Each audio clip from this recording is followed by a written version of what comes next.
Tell me what you don't know. Hey now, put up a fight, I know how I won't let go. Hands out to the sky, we reach for tomorrow. Break down, look at your life, why you wanna be known. Head down, look in my eyes, tell me what you don't know.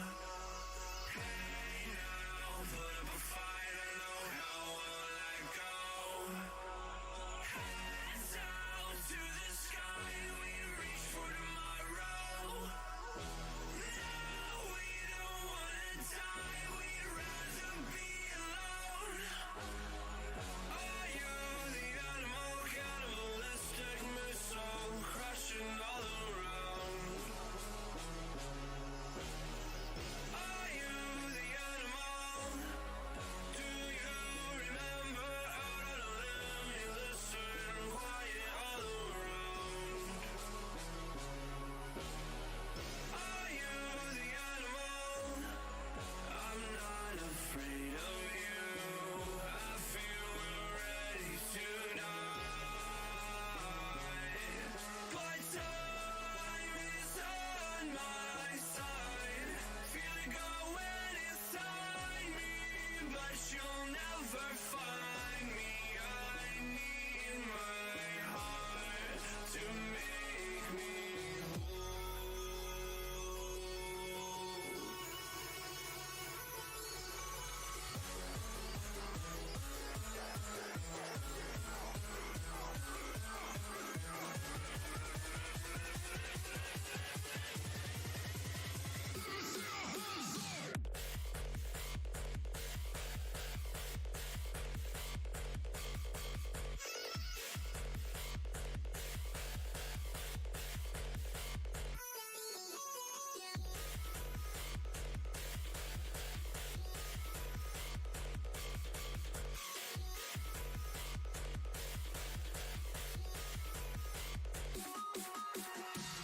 Hands out to the sky, we reach for tomorrow. No, we don't wanna die, we'd rather be alone.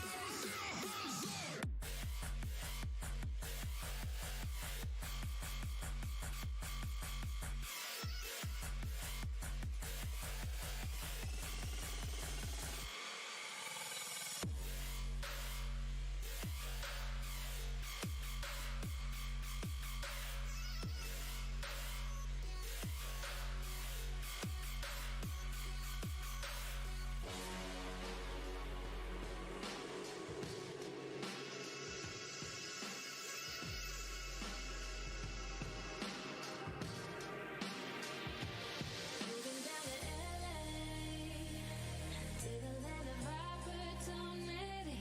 My grandma thinks I'm crazy for giving Hollywood a piece of me. I'm holding my head high, act like the world's mine. I didn't come for nothing, and all I know is I can't let them see. I got no idea what I'm doing. Take it all till I make it all the way. I've been winning, I've been losing, but you're never gonna read my poker face. Make it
living off the hype. They got no longevity in the game, they got no stripes. No longer social in person, they live on social media. So social skills are not working because they live for likes. It's all a make-believe world. Hi guys, welcome back to the Reflex Champion on the final day of the main stage. Today we have, for our first game, X Endangered versus Hyperion 5. Very anticipated game as X Endangered are looking to get top 4 to reach this final stage. Here we've got Sterxy, Scipio, Angelo, Warden and Almost. These guys have been playing really well this season. Maybe not as good as what they hoped, as we all know they can play, but hey ho. Let's have a look at their past games. We have the fact that they won to Esports Wales in the last game, I believe, and they played really well. We're looking, if they get top 4 tonight, then it could be really big for them. In terms of Hyperion 5, I believe they lost the last game. I can't remember correctly. Maybe I'm wrong there. But they have the likes of MP9, Stizzy, Hazmat, Autumn, and Blue. These guys, they can really clutch up some rounds. We've seen MP9 when they played Volcano, playing really well. Really good squad. So a team to be not to be kind of underestimated here, as they are on the lower side of the league table, but definitely one to watch. I think we're going to just move on to the map bands just now. And here we've got Theme Park, a map that I don't think we've seen on Reflex yet. If my memory serves me right, a map that is very defender sided, or can be, depending on how the map plays out with the two teams, and obviously bans incorporated into that as well. These teams, what is going to be like a hell of a match. The fact that we'll be able to see a new map on Theme Park, it's going to be great. The kind of thing about theme park is it's very Roma centric. Well, maybe not Roma centric, but very leans towards Romas, and they can really thrive in this environment of theme park with the fact that it's corridors with rooms just adjacent to it, and flanks and kind of off spots can be played and utilized. We've seen the likes of Pro League finals, or when it was G2 versus BDS, and we saw how good a game that was. So hopefully, maybe something of that ilk. But I believe that the players are now in the lobby, and we'll be moving on to the game any minute now. Yeah, and here we go, just getting ready to start. X Endangered on the attack first. It'll be interesting to see what they come out banning first. I mean, Hyperion 5, I imagine they'll ban Thatcher because they want to be keeping those walls closed. The walls, obviously, a lot of walls for breachability. In this map, we have all three armory walls, have the walls upstairs into the likes of kids' dorms, I believe it is, and obviously initiation as well. And there we go, there's the Thatcher ban, as predicted. Be interesting to see who X Endangered ban. I imagine it'll be a Cade and maybe Jackal? But I don't know. I mean, Jackal could potentially hinder any sort of a sledge. That's an interesting one that will stop all kind of sorts of soft breaching coming out onto upstairs. Because I mean, it is quite a breachable map, and Malusi as well. That's very interesting. Now, Hyperion 5 last ban. I mean, I don't imagine they'll ban the Cade. Don't know who it could be. Could be anybody. Maybe Amira. Oh, it's a Goyo, very interesting. That's obviously the shields. A lot of utility bans there in terms of 3 Malusi gadgets gone and the 2 Goyo shields gone. So, yeah, we'll see how the Babes of X Endangered move on in this game.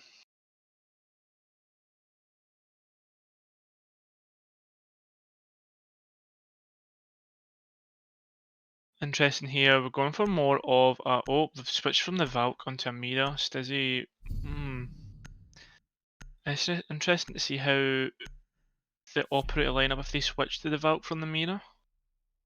The fact that they're bringing a Ying though is also quite interesting. No Nomad either. They've chosen to go for their gridlock. They think that the gridlock kind of charges will be enough for the sound cues, etc. Definitely think, preferably, I think the Nomad's the queen in flank watch, but we'll definitely find out what happens here as we see Hyperion 5 moving first to Kid Storms and is it Break Room, I think the site's called? Can't remember. Anyway, we move on. I don't believe there's going to be any spell. I think MP9 might be soft roaming, but there won't be an extension in the form of any rotates, etc. And initiation. We see that they've got the shield set up with the two ADSs to support, and I imagine we'll have someone over towards off as well as we see Stizzy in, I think, I thought Blue was going to be there for a second, but no. Yeah, but like we see kind of most of the utilities set up towards this kind of east side kind of hold as they do this extension to make sure that the attackers don't get too much in terms of control. Anyway, we see here now, attackers now slowly starting to make their way onto the map. Usually takes around like kind of up to 2 minutes 30 to get the information and stuff that they need before they open up, or like yeah, there we go. We're just gonna open up just now. It's kind of typical. You only really get to be in sight potentially for about 2 minutes 30 seconds. They start to open up all the hatches, and I think they maybe have realised that all the utility is towards that kind of cache side, and that's why they're rotating here. It'll be interesting to know how they push this, as we see the Jackal now starting to open up the barricades and drone out where the defenders are. 4 of the attackers are on the roof though, and kind of circling this yellow hatch. Jackal left on his own on that kind of west balcony there. Are they going to hop drop this? Oh, Sterksy just getting picked off the Jackals. He tried to creep in through the back. Scipio getting the pick off in the blue, and Autumn taking out Scipio. Then Angelo getting dropped, and the Iana drone's running into sight. Autumn's now got 3, I believe, or maybe 2. Almost. Oh, he just misses onto the Falcon. Autumn, that's lovely picks there. And there we go. MP9's going to finish off Warden as he gets the kill onto Stizzy, and that'll be just a good round for Hyperion 5, and a first one on the board for them. Great rounds there from Hyperion 5. Is X in danger, just not able to kind of come up with any sort of plan and almost rush into the kind of upstairs site instead of maybe taking it more methodical and planning about it properly, going about the way properly, sorry. We now move on to Armory Throne, now considered to be one of the more popular and very, how to put it, very defender-sided kind of sites. Another thing that's interesting about Theme Park is actually all 4 sites on this map are viable. I mean, it's one of the only kind of maps that actually have all 4 sites viable, due to the kind of like just the way that all the maps are set out. Like you think of like Clubhouse, you can't go bar. If you think of like, I don't know, like maybe Chalet, you can't go into kitchen. These kind of places are all very open, so it's interesting to see a map how a map like Theme Park plays out, because literally defenders can throw you a curveball and go to any site that they really want to. Anyway, we move on again, moving on to this this kind of throne room defense. It'll be interesting to see if there is going to be any sort of roam presence. I talked about it before. I mean, last time the kind of attackers just tried to run into sight. Now I know there was the extension, but there wasn't much in terms of roam. Oh, MP9's going to get a lovely peek onto Warden, and that's just going to make the things for X Endangered so much harder. 2 kills for MP9, absolutely unanswered as we see. I think only Stizzy's the one to have been dropped, which is doesn't bode well for X Endangered. We're going to start droning out now. You see, I told you before the 2 minute 30 mark, like just getting that information. Usually, yep, there we go. There's Angelo straight in, and he's going to take control of Gong. There is one kind of, Blue's kind of playing towards more of Lock, because I thought he was on 90, but I mean, you can almost call this 90 with the way he is playing. Don't know if they've got the call as, I don't know if they know all 4 players of X Endangered are actually in towards Gong slash, is it mechanical? I can't remember. But anyway, They know they've got the info on blue. You're just holding the angle on to 90, and there we go. His head's going to be taken clean off, and that is it now into a 4 versus 5.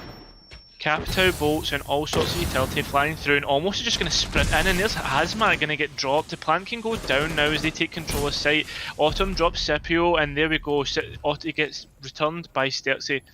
One player sitting into split, and there we go. The Jaeger's going to manage to pick up the frag onto Sterzi. That's just unfortunate. Now it's into a post-plant situation with Stizzy left and a 2v2. Now you've got to remember though, both of these players are on low health, and Stizzy still has a C4. He could almost get a pick here just with his one C4. All he needs to do is get lucky. Oh, I think he's seen the foot there. I don't know if he just seen the head of the foot. But that's just unfortunate. He sees the head of almost, and there we go, flicked away, and then the C4's going to come out, and he's managed to pick him out! Oh my god, what a clutch there from Stizzy. That just kind of shows you how important this match is for these players. Hyperion 5 not giving up, 3 seconds left on the clock, he's going to be able to defuse. Great round there from Hyperion 5.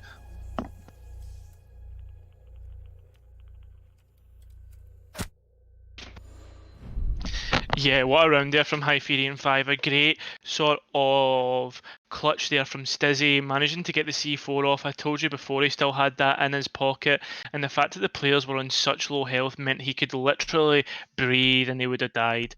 Great. It was a great clutch, and unfortunate there that X Endangered never set up the post plant right. I don't know how Stexy managed to whiff onto the Jaeger, but I mean, at the same time, there's not much you can do about it now, and it's a great sort of play from the Hyperion 5 man. Right, well, we move on. There's no point worrying about what happened last round, even though it was such an important kind of action-filled round. We're now moving on to what looks to be Drug Labs and I can't remember what the other thing is, but Drug Labs anyway. Hyperion 5 obviously going for this kind of Frostmat hold that we saw G2 make kind of popularise in the LAN finals. Oh, not LAN finals, sorry, league finals. Going to be interesting to see how they hold here, how they hold this. I don't know if it was I can't remember who the kind of streamer is, but there is a streamer that does lots of kind of analysis work on teams, and does it for the kind of streaming stuff, which is quite interesting to watch. And he talked about how good the kind of defensive work from G2 was, how when they played to the league finals. Anyway, moving on. Nothing less about G2 and more about Hyperion 5. As we see here, we've got 2 roamers upstairs, 2 on site, and maybe 1 towards throne, I believe. Looks like to be a very loose hold here, as we see X Endangered just starting to put their work in to see what they need to do to kind of unfold this site and lock it down for themselves. They managed to get the plant down, which was very good from them, but unfortunate not to actually capitalise on it and win the round.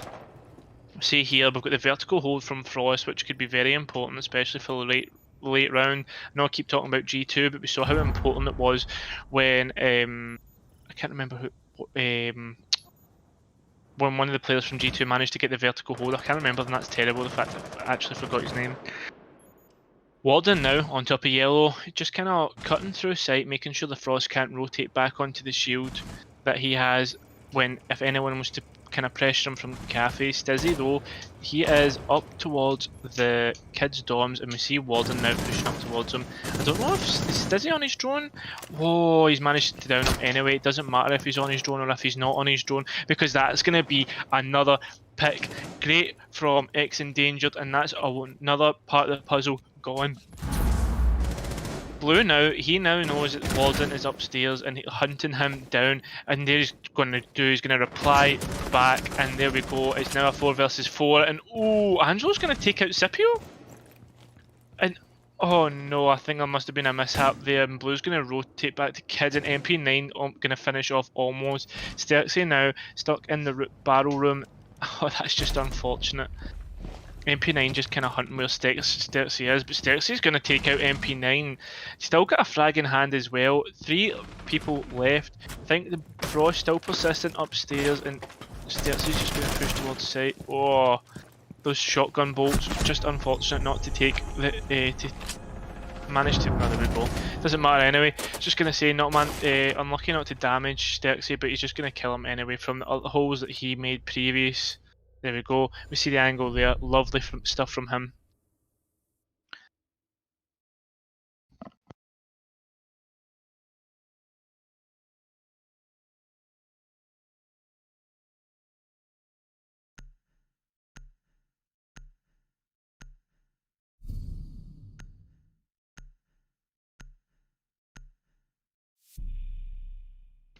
Sorry about that. Now, we move on to Bunk Daycare. We saw this in the first round. Is High Fury and 5 kind of rushed them, and they never really got much done. They're going to go for the Ying play again. I can't really remember. They've not really went for that gridlock. Was that? I don't know if that was maybe just towards bottom floor.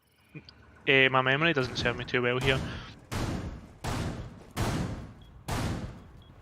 Anyway, now the interesting thing about this site is how the extensions work in terms of when the defenders kind of soft roam, or if they are truly extending. We see here now we've actually got the rotate this time. I think they fully reinforced it off last time.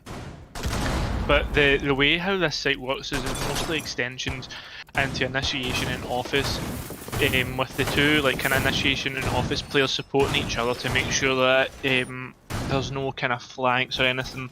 Sometimes we see this office player rotate back into initiation, and when they hold an initiation, they kind of hold like the 2 crossfires, making sure that no one is able to get them.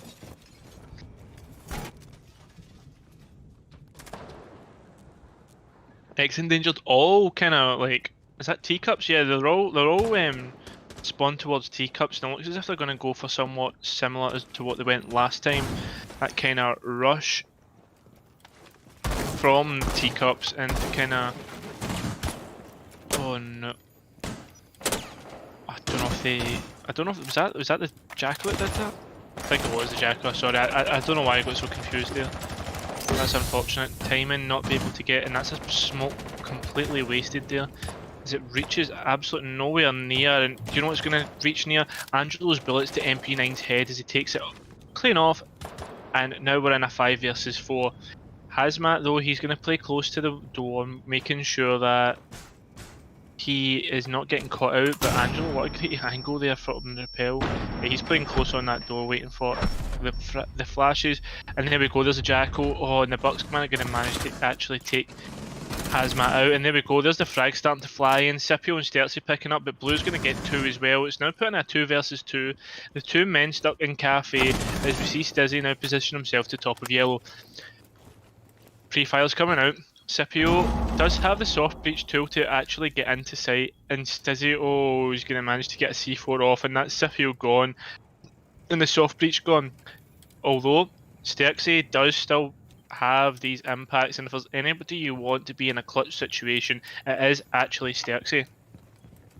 He now gets ready to kind of swing, holding the angles, trying to get any information as to what is actually in front of him. He's flying off the concussions. Remember, they are proximity based, so now he knows exactly where these defenders are. He's going to rotate now to top arcade, swinging and trying to kind of peek as to find out and get any information as to where these defenders are. Still doesn't necessarily know exactly where they are, but as we see one now push into the top of Kids Dom, sorry.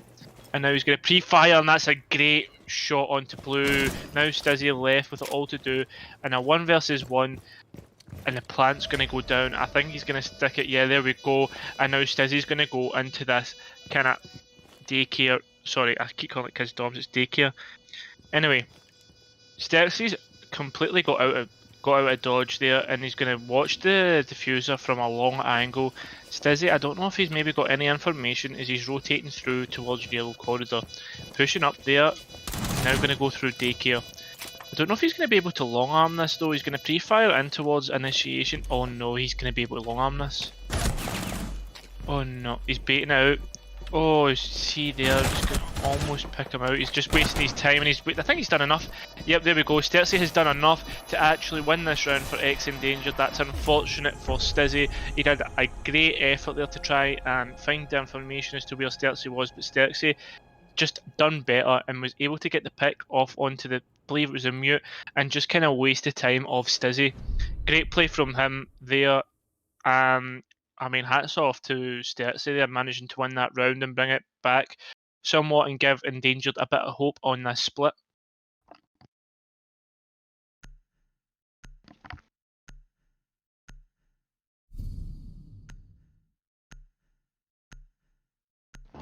Apologies, folks. I'm just trying to catch a bit of water in between rounds, as only my voice you'll be able to hear. And I don't want that to go. Anyway, we see Autumn here actually sixthing off onto the Warden because of the Ying, but actually it seems to have been, well, maybe not. I thought it was kind of a good bait there, but I mean, if the Capital smoke bolts come out, I mean, the Warden's going to be a good play anyway, because you'll be able to actually see through that smoke, almost like the Defender Glass, as we've spoken about before. I haven't actually spoken about it before, but like, as you kind of guys already know. Now, we're moving back to Armory. I mean, very strong site, we've talked about it before. It looks like Hyperion 5 are just going to stick to the 6-round rotation. Interesting to see how they're going to adjust themselves to kind of what happened last time is Danger just kind of rushed in. And it seems to be... I don't know if Endangered are now... I don't know if they're like kind of setting the pace here, as they've been playing really aggressive and just getting the plant down within the first kind of minute and a half. But we'll see what happens.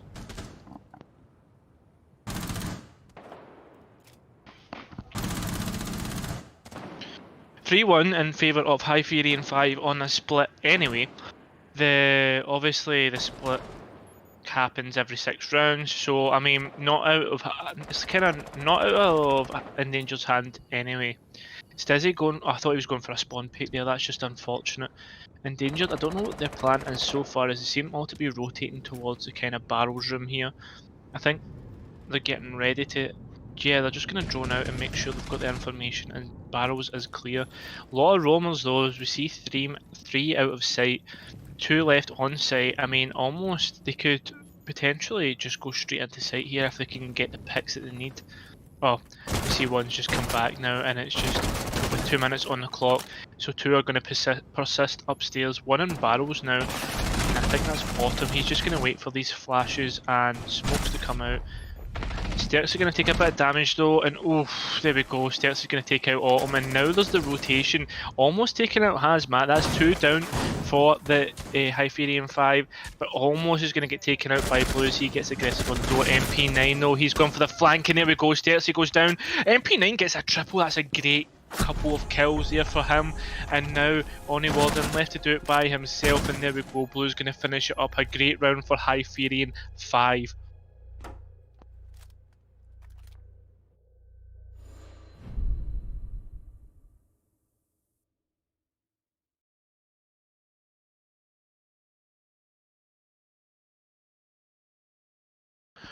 Oh well, yeah, kind of summarise up that round. It seems to be that X Endangered managed to get those couple of picks, but just weren't able to actually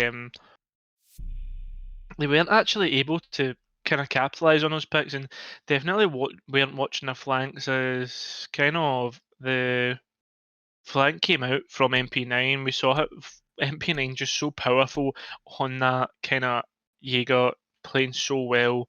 So I mean, I saw it personally when he managed to clutch up versus Volcano. A man you just do not want to be on the other end of the gun, and just definitely want on your team. Anyway, we move on. As we see, we're going back to daycare. I mean, we kind of already spoke about how this kind of works out. Almost lucky that Endangered were able to actually win that last site. Oh, they're not going for the rotation, which is quite interesting. But yeah, it was kind of lucky the fact that they were able to win that daycare site, as they were almost gifted the round by Hyperion 5. I don't know if it was Blue or Hazmat. I think it was Blue, because Hazmat was playing in Cafe. was kind of just in the middle of the corridor as Sturtsy pre-fired down the corridor and left Stizzy in a 1 versus 1. Unfortunately not able to kind of clutch that one up, but hey ho, we move on. Anyway, now looks to be something of a similar hold. I don't know, is MP9 getting aggressive here? I think he's peeking. Can we double check that? Oh no, he's not, he's rotated away. Yeah, sorry, I thought he was going for like a kind of crouch hold peek through the kind of barricade, but they've actually destroyed the barricade completely, waiting for someone to kind of run up those stairs into MP9's gun barrel, but unfortunately that's not going to happen. Angelo though, him and his buddy are going to actually go onto the rappel and break room. Oh, there's Warden. Does he know? He must know. He must know that MP9's there. No, I don't. I mean, they're not really at the angles to actually do anything about it. The hatch is going to be breached, and I believe that's Hazmat going to take some damage, as Angelo is on that rappel that we've seen him on last time he managed to get a kill. Autumn though is going to shut him down. He's going to take a bit of damage, and so is Hazmat. A smoke? How did he get that smoke from? I don't know how he got that smoke all the way down into kind of outside, but almost is going to drop. Stizzy, a great player to get rid of when you've still got the other four on the board. They're almost going to get rid of Hazmat as well, as he makes his absolute storming down the kind of site, sorry, not site, the map, trying to get his picks that he needs. Clearing the roamers that is in his sights. Blue now on top. Oh, there we go. There's Autumn gone as well, and it's now a kind of 4 versus 2 with the 2 players left stuck out of sight. Blue's going to get tracked though, and now they know exactly where he is. The Jackal and all the other players are just waiting to get the plant down and make it a 4-2 split, and there we go. There's Sturtsy going to take Blue down. MP9 now left. This man can clutch. We've seen it already in this game. Can he be able to do it again? And oh, he just whiffs onto the Jackal. He's going to take a lot of damage here, and now we see that Endangered nobody is, and there we go. They're going to swarm like sharks and take him down. Great round there from Endangered, managing to get the picks, almost doing some great work there, managing to take out all the roamers that were kind of towards that east side and just kind of slaughtered all in his path.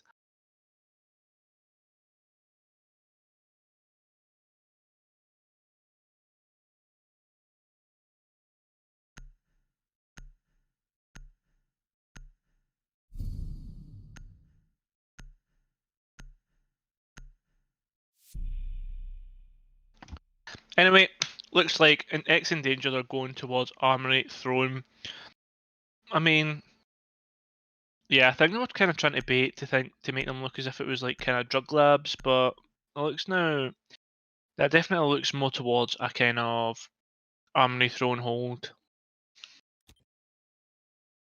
Interesting to see how Endangered set up though, if they go for the kind of rotate / extension holds that we saw that Hyperion 5 went for. Unfortunately, Hyperion 5 were just unlucky not to get that kind of 5-1, maybe 6-0 split. But I mean, that's just to the credit of the ex-Endangered players and their kind of individual play on as a whole, as they managed to actually kind of clutch up rounds. I mean, sorry, almost never clutched up, but he did a lot of work in terms of clearing out the players that were needed to clear out, as the other players were kind of stuck outside Upper Arcade. Now though, we see a lot of roamers here. I believe that's... just trying to see who it is, sorry. I think that is Angelo who's going for the roam, as well as, let's see here, I think Sturtsy. Yeah, it seems to be Sturtsy and Angelo who are going for these kind of roaming roams. Oh no, here comes the spawn peak, and he's just gonna whiff onto the... Oh, he goes for the re-peak, and Autumn's gonna shut him down straight away. Great pick from him. As we move on, that's a 5 versus 4 on a very strong defender's sided site. So I mean, at the same time though, like, it's not really a bad thing to lose. The only thing you're really losing out on is maybe the Legion's utility. Oh, Angelo though is going to take down Stizzy. That's the kind of impacts and concussions of the Zofia gone. Great pick from him, and he's just going to rotate away and give the kind of Hyperion 5 something to think about. MP9 now looking to kind of roam clear as he follows the drone that is just slightly ahead of where he is positioned. You see it there just at his feet, and he's just going to be a typical hot drone as he moves in, trying to make sure that there's no information given out to where his position is. P5 towards yellow, no one there. I think that all roamers have kind of vacated top 4 as we now see the vertical work start to go through, and a nomad putting down the air jabs to make sure there is no sort of flanks coming out. The denial for the wall is now being taken out by MP9, and I think it looks to be kind of a yellow wall take here as we see Hyperion 5 now starting to rotate down. Only thing is though is, where is the Valkyrie? I don't know if, oh there she is, she's in bathrooms. So this will be interesting to see what happens here as Autumn is just going to push down these stairs, and I don't think they've got any sort of defaults, so we're going to just double check to make sure that the Valkyrie isn't there, and no, they've not misdroned. They've completely misdroned the Valkyrie. They don't know she's there, or they might know now. As we see there, she wide swings and just takes the health off at MP9, and there we go. We're going to drop the hazmat on the Nomad. The air jabs are already down though, the ones need to get down, and Scipio's going to get taken down by a grenade. I believe that was from the Maverick of Blue. Now though, Autumn can pick up, Scipio can maybe get picked up. For some reason I thought it was Autumn. They've rotated kind of utility to make sure that they are able to defend this wall, and there we go, it's going to get destroyed, and the ace charges come out. Pardon me. 3 versus 2 on site in the favour of Hyperion 5. They're maybe not one to pick up this Maestro.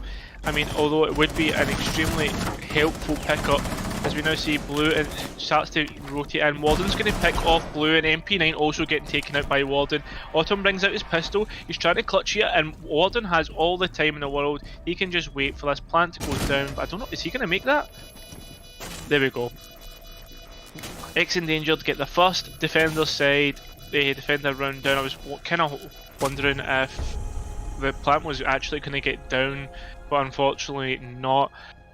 Great round there from Warden, just playing that out from the long angle, picking up, getting 2 lovely kills as people entered, and kind of just waiting for the plant to go down, using his good game knowledge of this kind of Rainbow Six, making sure that he was just waiting for the clock to go down before he pushed up, just in case that the ace maybe got lucky when he came off the plant and tried to headshot him. But yeah, great round all round for Endangered in terms of how the Valkyrie played. She picked off the Zofia, just rotated away, kind of just gave up what she couldn't hold because they would rather have the extra body for Hyperion 5 to waste their time on. They eventually did waste their time and wasted a full body on that player Roman. And then when it kind of came to it, like, I don't know if maybe Warden had a Cade Claw in hand, but I think they must have rotated that and made sure to defend the yellow wall, because that seemed to be Hyperion 5's plan, getting that kind of wall open, because it is such an important site wall. Once that site wall's open, like, there's a lot that can be done just in terms of holding angles and picking players off, etc.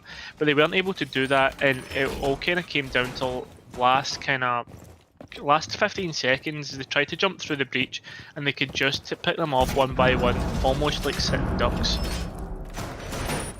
This time though, Angelo is actually going to take the Frost, which is quite interesting here, as I don't think we'd seen a Frost happen.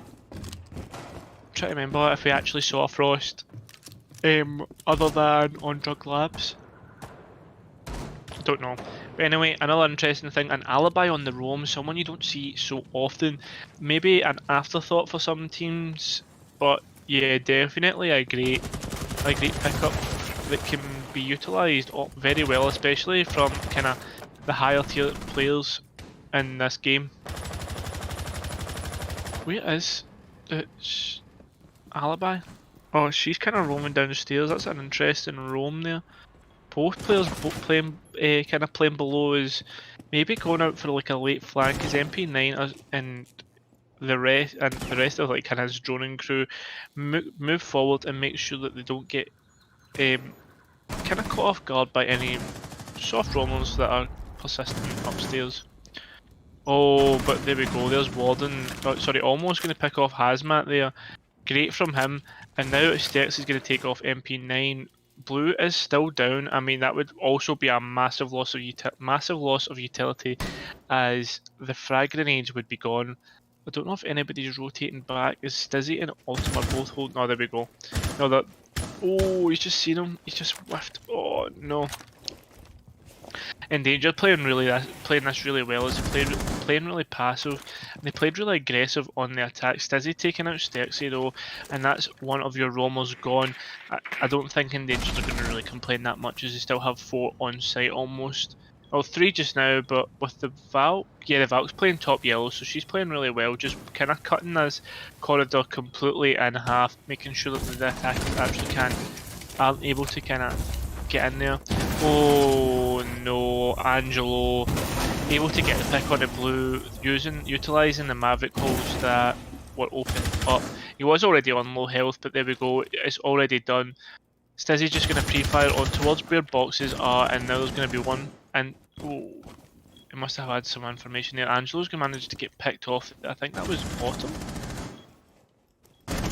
I don't know who it was, yeah, but we'll see here, Autumn and Stizzy now just trying to confirm that kill as it's done, and now it's a 2v3 on site, make that a 3v1, and now 2v1. Autumn now almost on low health. He can easily clutch this up if he knows actually where the Valkyrie is. I don't think he is, as he sees. He's going to wide swing and he's going to actually take out Scipio, but almost just waiting to refrag him out, playing really well. These ex-endangered boys know how to play this game. Waiting for refrag, heard the bullets, and then they just swung. There we go. Excellent from Almost, well played from Endangered, and now we're on to 4 versus 4, a very highly contested game so far, and excellent from both teams.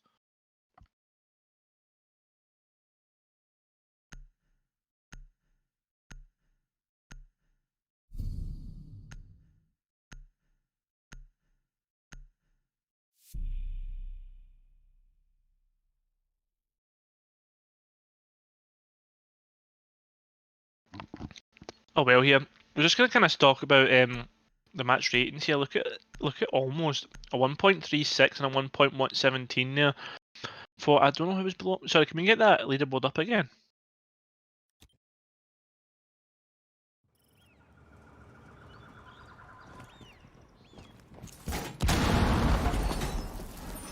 Alright, moving on to the next round. Anyway, here as it now looks to be that. Oh, there we go. Sorry, thank you. Yeah, so Almost and Stexy getting above a 1.0 match rating, which is almost huge, and their cost at 75%. Scipio below 1.0, but still getting a high cost rating. Just shows you how useful he is. On the other hand, if you look at Hyperion 5, I mean, you've got 3 players with a 1.0 rating, but I mean, their cost isn't so high. That just kind of shows you how the rounds have played out and how kind of. I mean, I personally find that cost is quite a very important. How do you put it? Like, kind of important statistic to be considered, especially with how like players stay alive, because KD in this game isn't actually everything, in my opinion. I mean, obviously it's a FPS. You've got to be able to pick up kills and stay alive. That's kind of how KD works. But like at the same time, though, like if you can have someone who isn't picking up kills but can delay a round for like 2 minutes straight, I mean, I'd rather have him on my team than someone who's maybe picking up 15 kills but can't win a round. Right, enough about kind of statistics and what they mean. As we see now, MP9 trying to make this round mean something for his team, as we see him getting hot droned in. They've obviously got some sort of like footholds there. We saw that kind of getting opened up in prep. We do have a roamer downstairs. I believe that'll be Almost on the vigil.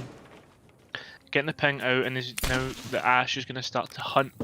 We know how good these first entries can be. Oh, and that's unfortunate. I don't know if that was meant, but that's unfortunate, and your jab wasted. Anyway, MP9 now going below, as we see, Almost has already rotated back up to site, and I mean, that's a great play from him. Just kind of wasting the time of the Ash, just waiting for, she was up trying to like cut off this vigil, but wasn't able to do so because he just kind of rotated away, and now they've wasted time and energy on this kind of vigil, and they've got nothing out of it.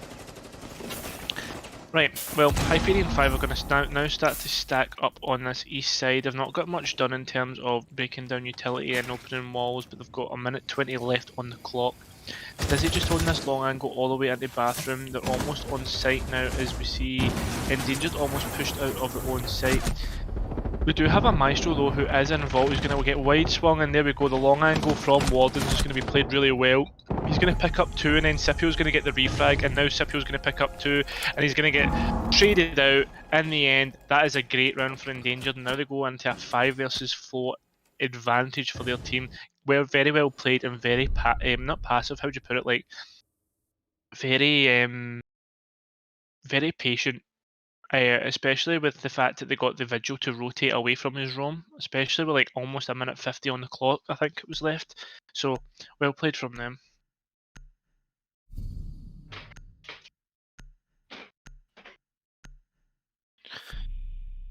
Anyway, we move on.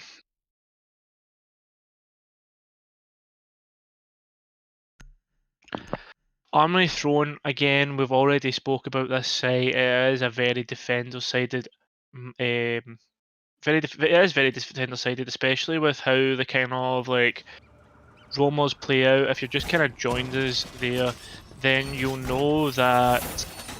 Sorry, you won't know that how the last time it played out. We had Warden who played very deep inside with a Cade, and they kind of rotated their utility towards that north wall, the yellow wall, to make sure that the breachers weren't able to get it open, as it was very easily identified how Hyperion 5 wanted to play it. They also, I mean, I don't know why Stelzy got really aggressive on the kind of peak. Nearly got a pick, and then he re-peaked it again, and then got taken out, which left him in a man disadvantage. Although I believe maybe Angelo it was on the Valk. He kind of re-peaked as the people came through the door and was able to pick up a Zofia, which is great utility to get rid of. And then just kind of rotated back to site and wasted the attacker's time. Although we see here almost getting aggressive on waiting to see if anyone kind of goes towards the south side. Doesn't seem to be getting anybody, but Stelzy will be able to pick up MP9. That's a great pick from him, and he's playing really deep now, rotated away from where he got his pick. That's well played from him. I think he was using bullet holes maybe last time on the wall, but I'm not too sure. Anyway, that's a gunner on MP9 gone. He's played really well so far this round, but he won't be able to play for this round anyway. Although, right, here we go, Stizzy's going to rotate through and he's going to play almost first entry now as MP9 has been lost. He's looking for this Vigil, trying to see if he can pick up any kill. He knows exactly, he almost knew exactly where he was. Stelzy's going to do a bit of damage and just kind of play cat and mouse as he runs away towards Arcade. Stizzy now moving towards kind of top of yellow now through Daycare, trying to see if he can pick up anybody. But Stelzy now moving to Drug Lab, and there we go. That's almost a minute and 30 seconds wasted by Stelzy alone, and he's managed to get a pickup. Great play from him, and the walls also still, I think, are they still electrocuted? Yeah, they are. See, I think.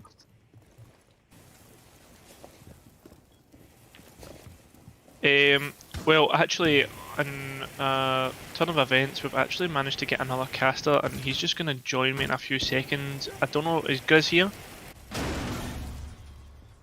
Indeed I am. Excellent, you've just joined us in time. It's 5 versus 4, 2x Endangered here, and they're playing really well, I must say so, on defence with the delay tactics. There we go, Hazmat's going to take up a pick. I believe that was on Stelzy, who was on Drug Lab. And they're just going to start to do work onto this yellow wall, and now almost rotating out of sight in towards Drug Labs. Well, looking at it, I mean, I'm not sure how this game has gone so far, but just judging by the score, it is very close, and Warden going to catch the head of Autumn from Hyperion 5. It's going to be leveling this down to a 4v4. 4v2, but Sippy is also down, so this may be a bit of an issue for the defense side of this. Going to be HB, but I'm not sure how to pronounce that. Almost going to catch it ahead of Strizzy, but Warden going to finish off Hazmat from High Fury in 5. That's going to be... I'm struggling on how I pronounce this name. I've literally just jumped in last minute. Yeah, it's fine, no solo worries. casting. yeah, it's Scipio, I think. Is that the one you were struggling with? It's the actual team name on the left. Is that Endangered? Endangered. Endangered. There we go. Well, Yeah. Well, to give you a kind of fill-in, Grism, basically what's been happening is Endangered have been playing really well with their delay tactics on the defense and just wasting Hyperion's time when they're playing on the roam.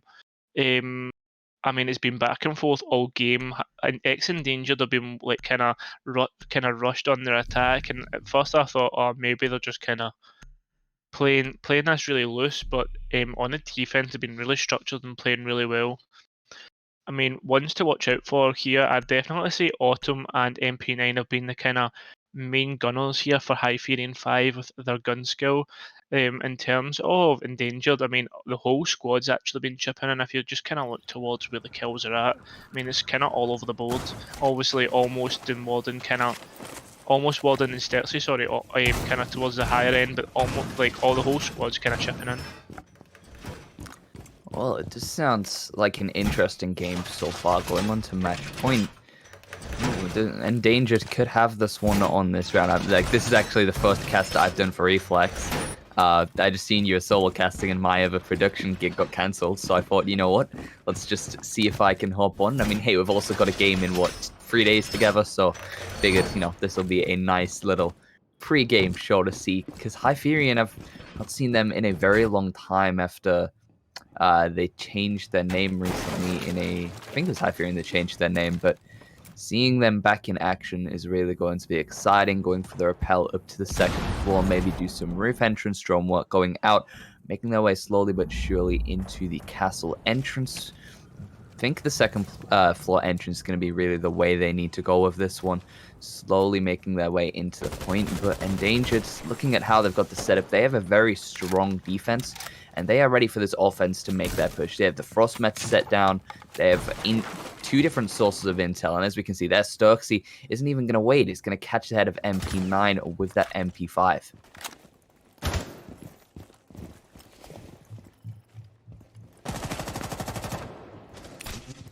Let's see how it's going to go, really. Kinda. I'm still trying to get a feel of this game, to be completely honest, Kyra. Yeah, sorry. I actually had my mic muted there, and I was actually speaking to you, so we'll not talk about that. Sorry. But there we go. Stetsy's going to get taken out. That's a great pick there. I mean, what I was saying there was, I mean, it was a great long angle from Stetsy to manage to get that pick. In terms of the pace of the game, I mean, it's just been back and forth all game. You actually don't know who's going to end up winning it out. I mean, like the amount of clutches have came out this game, actually unreal. But anyway, we move on. It's 4 versus 4 with a minute 20 left on the clock, and all the kind of Hyperion are now stacked up on initiation. Looks as if they've already got the breach, and still plenty of utility almost for the boys on Endangered. Yeah, utility is something they've really brought to their name. They've got 2 different sources of intel, and that Frost as well. The Rook is already down, but managed to get those armor plates handed around. So that is a huge thing to be able to give for the rest of the defense side of Endangered. And Hyperion, sorry, I believe my clean feed. There we go, I put it back. Hyperion, they have really got to do some hard work to be able to win their offense. Still a 4 versus 4, so there is no major things lost. They still have both of their hard breaches and 1 soft breacher, and also that Nomad playing by Hazmat as well. I've seen him in different league playing this. It's going to be great to see where these edges are going to be placed, but Scipio is going to catch Blue playing as Maestro, and straight away that is one of their hard breachers knocked off the board. Angela going to catch the head of Stizzy, and leaving only Autumn and Hazmat left in this fight. Yeah, Angelo managing to get the pick on it, Autumn, and now it's a 3 versus 1. Hazmat, though, he is still capable of being able to get these kills. Has he got the ARX? Oh, he's just going to miss the head of Almost, and he's going to take a bit of damage now. 5 seconds left. He's going to take out Warden. That's a great pick there. He's now got 2 people to try and pick up. He doesn't have Diffuser, and there we go. It is the game to Endangered. That is well played from them, and they're actually managed to hit top 4, which could potentially put them into the final stages. Very well played from Endangered. I mean, Grizom, I know you've only really seen 2 rounds, but Yeah. what do you make of that? Well, I gotta say, Nick, Hyperion, I've seen them in the past, and I've really only seen victory for them. But Endangered, I've never heard of Endangered before. But seeing that, I'm gonna have to look out for them a lot more. Those last 2 rounds I've seen, like that defense round, I've never seen them like any sort of defense set up like that. 2 sources of intel plus a Yeah, frost. Like that is a hard defense to be able to hold off, especially bringing a rook along as well. That is pretty much only one roamer because they had that Jaeger, and having that being brought along, I gotta say, holding off any sort of defense on Theme Park with 2 different sources of intel and that rook plus the frost is extremely hard to be able to pull off. But hey, they were yeah. able to do it. They done it right. So Endangered, that is a huge good game to them. Yeah, definitely. I mean, especially when being able to play that kind of not passive, but that like kind of almost like patient waiting game for the attackers to come to them, or like to be like disciplined to rotate away on the roam. Even after like getting one pick, instead of thinking, oh, I can maybe get another, just kind of rotate back and just waste the time. Very well played from them, and a deserved win. All in all, I mean, I didn't give you much of an introduction though, Grizz. Do you want to kind of introduce yourself anyway? Kind of tell us maybe a bit about your CV and how you're looking forward to Reflex anyway. Oh boy, well, I've been on the casting mic for 6 months. This is actually my second last week of casting because I'm making the full switch to production, Oh, and geez. I was meant to be producing tonight actually for 3 hours, and then I just got a DM saying that it's being cancelled. So I was like, right, what? Anywhere need me to just hop on because I did turn a lot of people DM me tonight saying, "Can you hop on?" And I was like, sorry, I've got something on. So Reflex, I seen that you were solo casting. I also seen that I'm casting with you on Monday as well. So I figured Yeah. I'd just hop in, say hello, get a little duo cast in. But yeah, a lot of experience and pretty much just my closing couple of casts for the casting career. And is this Yeah. just a best of one? Is there more maps? Like I'm not sure Oh how this no. goes. Yeah. Sorry. So it's a best of one just now, and then I think the next map we have is intensity versus someone else. I believe. I don't know. Are you sticking around for that one now? It depends what time it's gonna be. I believe if I just pick it up for you just now, match schedule, we have proximity versus intensity, and that is at in the next half an hour. Well, yep, I will see you back here in half an hour. Then I'll be looking forward to casting that one. Right, cool. Well, guys, you heard it here. We'll see you back in half an hour for intensity versus proximity. I've been Cairo. This has been Grizz, and we'll hopefully get a full map for you guys soon. See you.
so blind, just lost my mind. But all I have lost, I find your face reminds me of these games. The memories don't erase. I'll never be the same anymore. I'm on the highest stuff with no control. And you die. I open my eyes. Do you remember me? I carried on.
need you to know.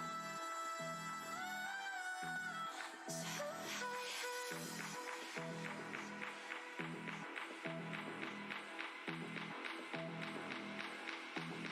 It's too high.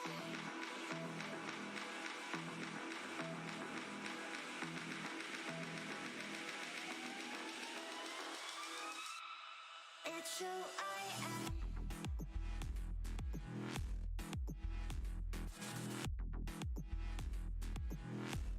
It's who I am.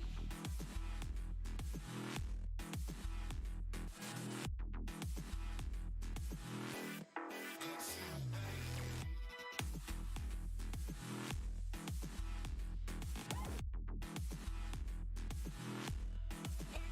I am.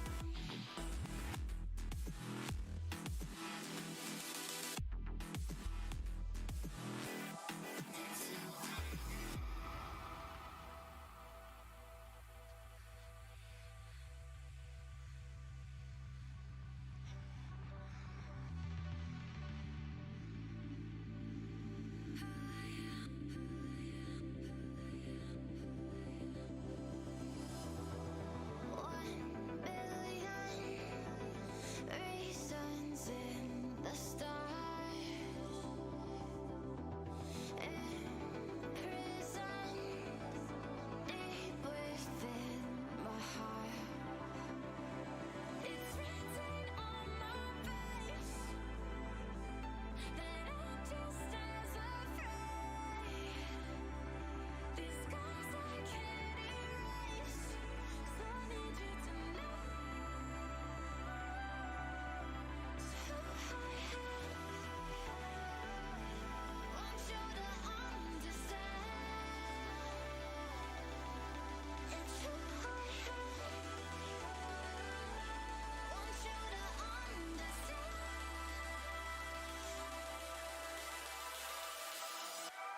It's who I am.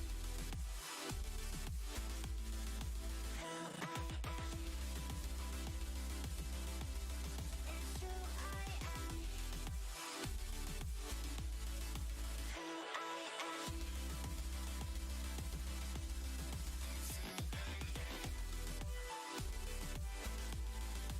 Who I am. Who I am.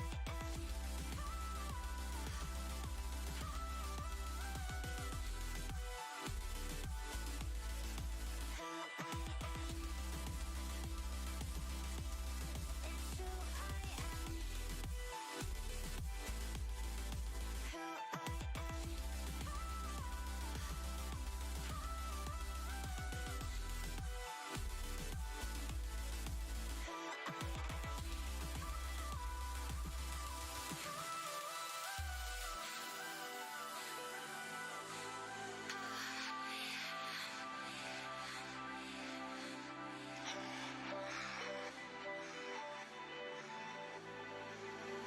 I am.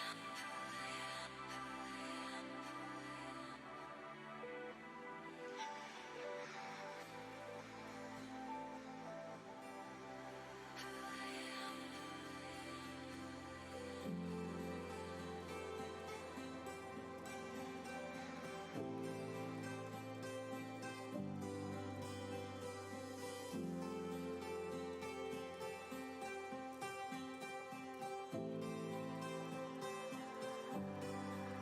I know it's easy to get lost in yesterday, to bring back all these things. I know you love them, I know you love them, but I know that I can try again to warm your heart. Please understand, things don't stay forever. We say we want to make a change, I must admit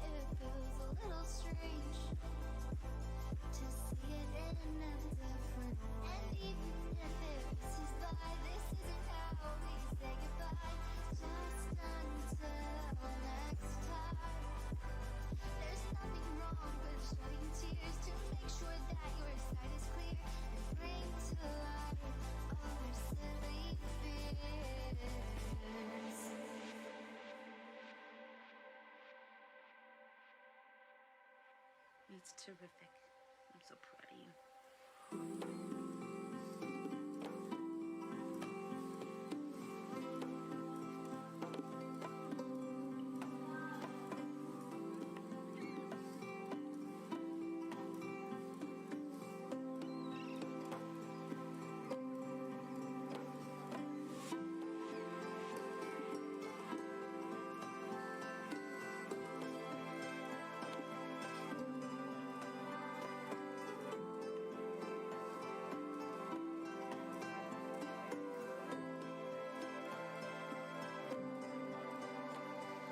Just when you forgot, maybe take the time to stop and cherish what we had instead of missing what we had.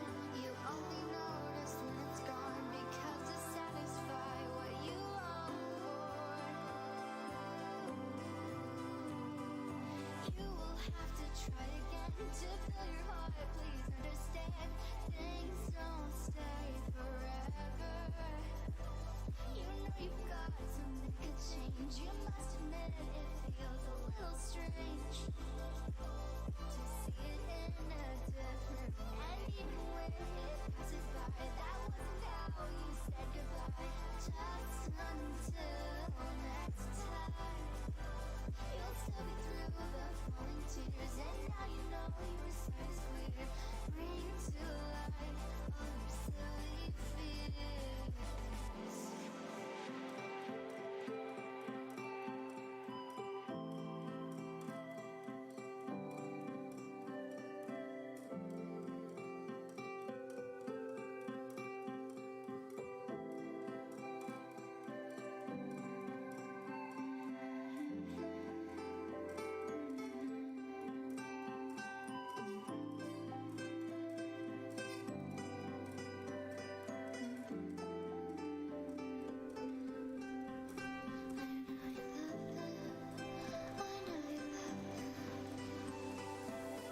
I was thinking that maybe when you get back, you could come with me.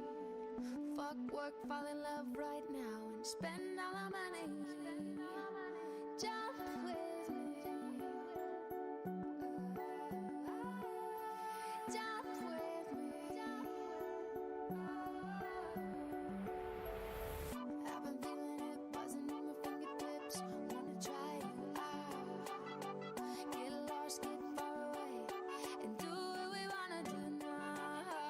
Jump with me. Jump with me. Jump with me.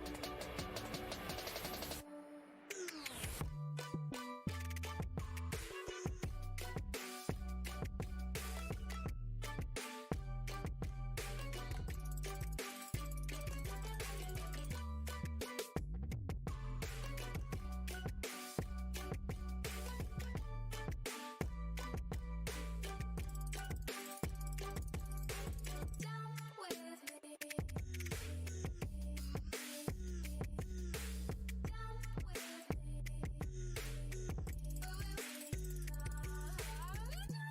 me.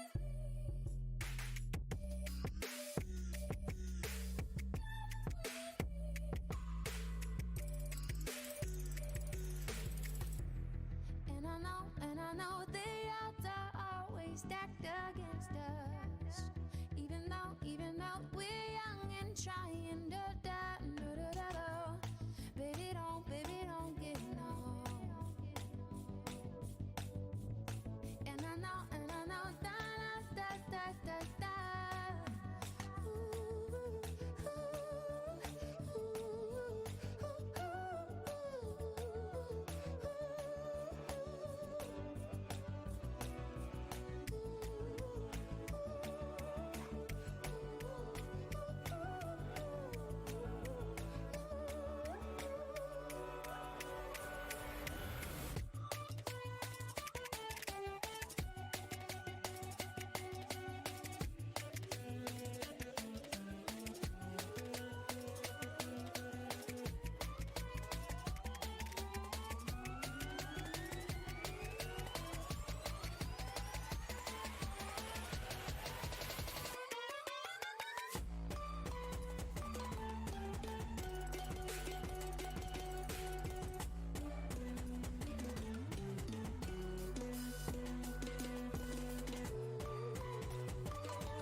you'll always stay close to my heart.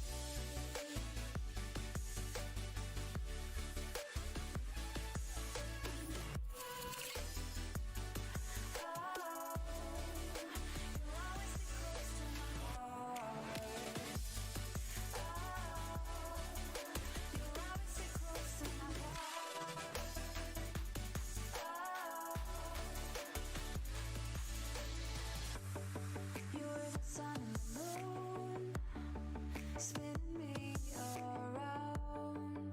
When I pushed, you pulled me closer, so I wouldn't fall down. And now I just count the waves of your warm embrace. When you made it a little bit lighter, when I was tumbling into the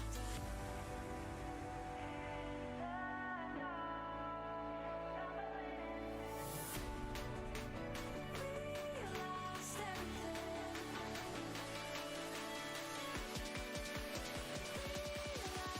everything, but you'll always stay close to my heart.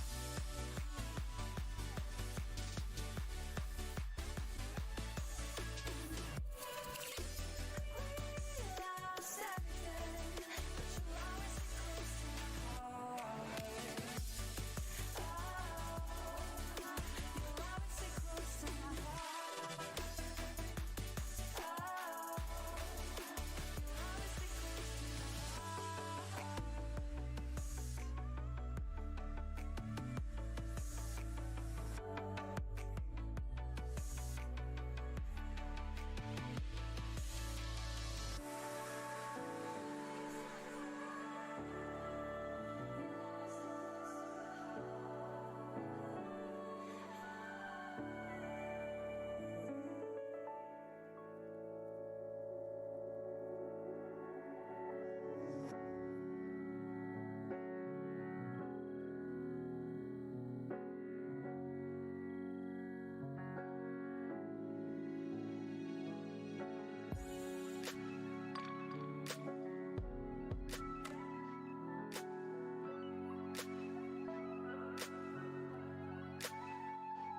Why's it always seem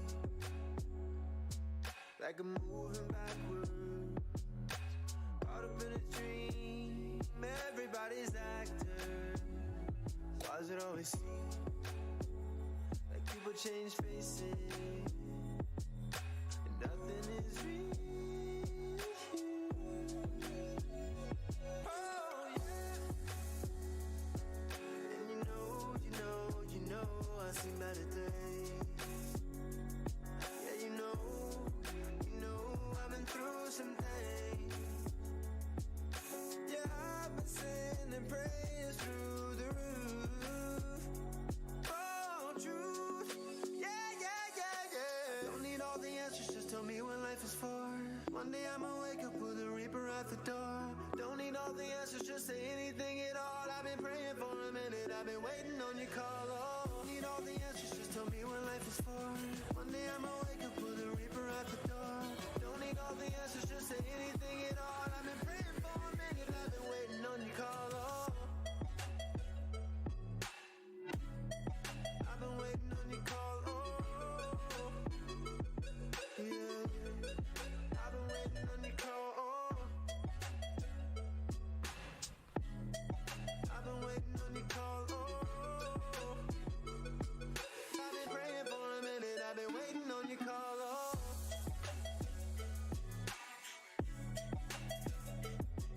I've been waiting on your call. Oh, yeah.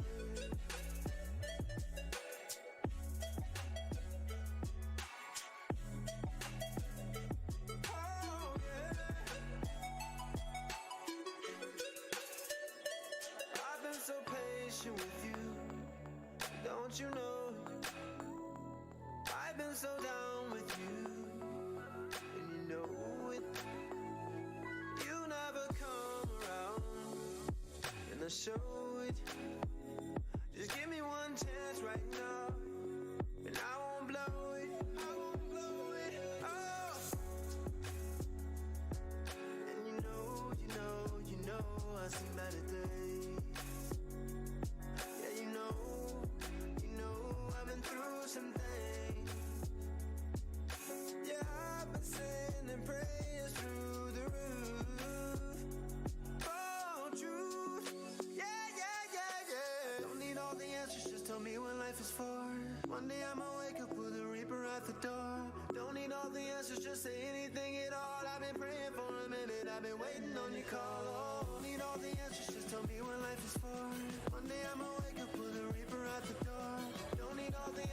say anything at all. I've been praying for a minute, I've been waiting on your call. Oh. I've been waiting on you, waiting on you. Yeah. I've been waiting on your call. Oh. I've been waiting on your call. Been waiting on your call right now. I wanna hear your voice somehow, voice somehow. Yeah.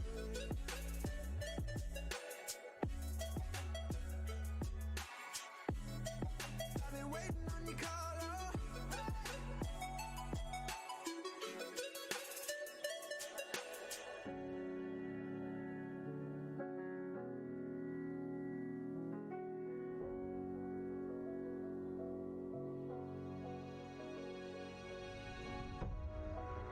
Oh.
pretend like I don't remember your name. Every masterpiece turns to blasphemy. When I close my eyes, yeah, I still see your face. We were the thunder and the lightning, burning fire that started from a spark. I would spend you just to watch you twirl. It was us against the world. You were the rain falling on my skin. Yeah, I was dying when you pulled me in. I was your rebel and you were my girl. It was us against the world.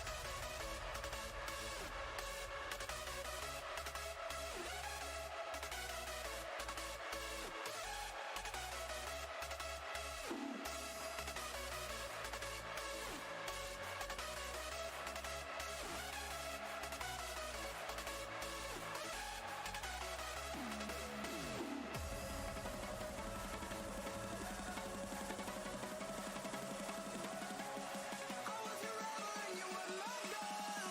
It was us against the world.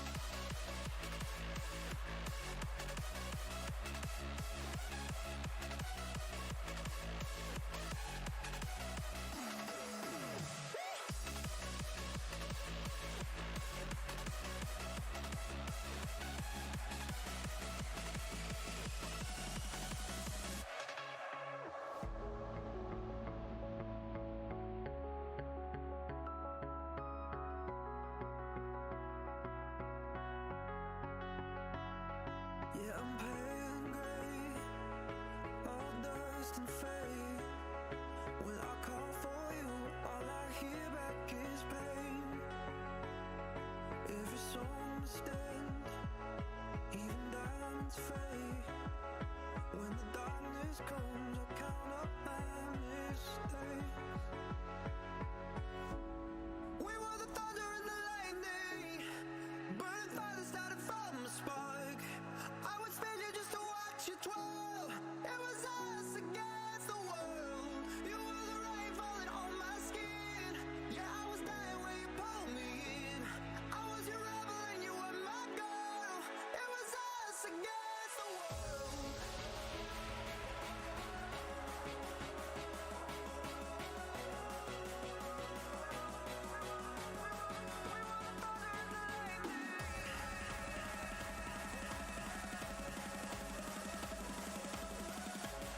I was your rebel and you were my girl. It was us against the world.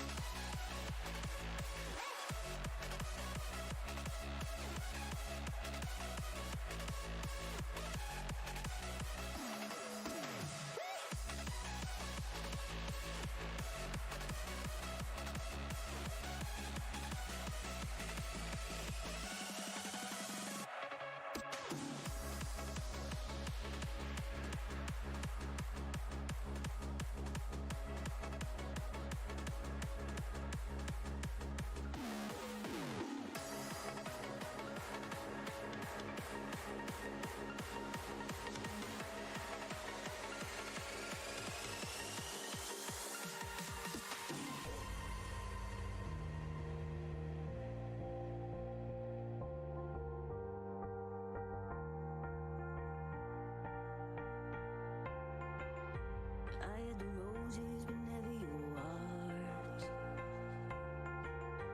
I lived a dream, now I'm in the dark. Oh, 'cause you ran away and took my life, and so ripped me to pieces. Just let it all go. My heart was on fire, but you let me burn. You got me wired, now there's no return. No, you took my heart, you took my soul. Rip me to pieces, let it all go.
was on fire, but you let me burn.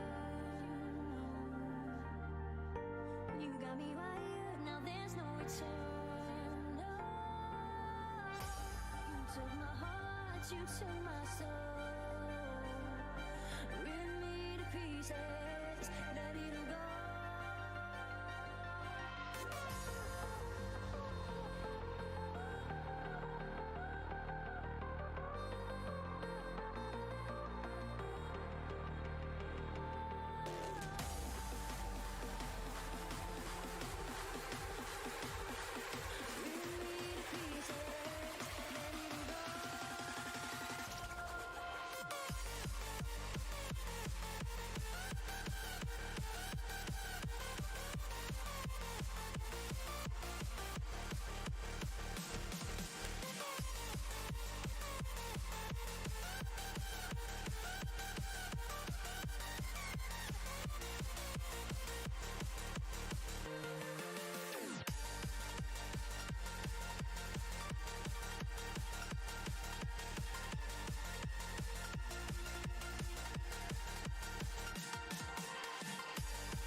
Hello, ladies and gentlemen, and welcome back to Reflex Champion.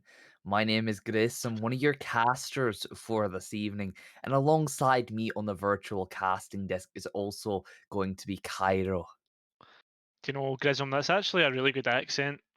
I'm sure other Scottish people, especially of the name of Astro, will be very proud to hear that accent, especially from a man like yourself. But yeah, excited for today. Got a game against Proxy versus Intensity, two big teams.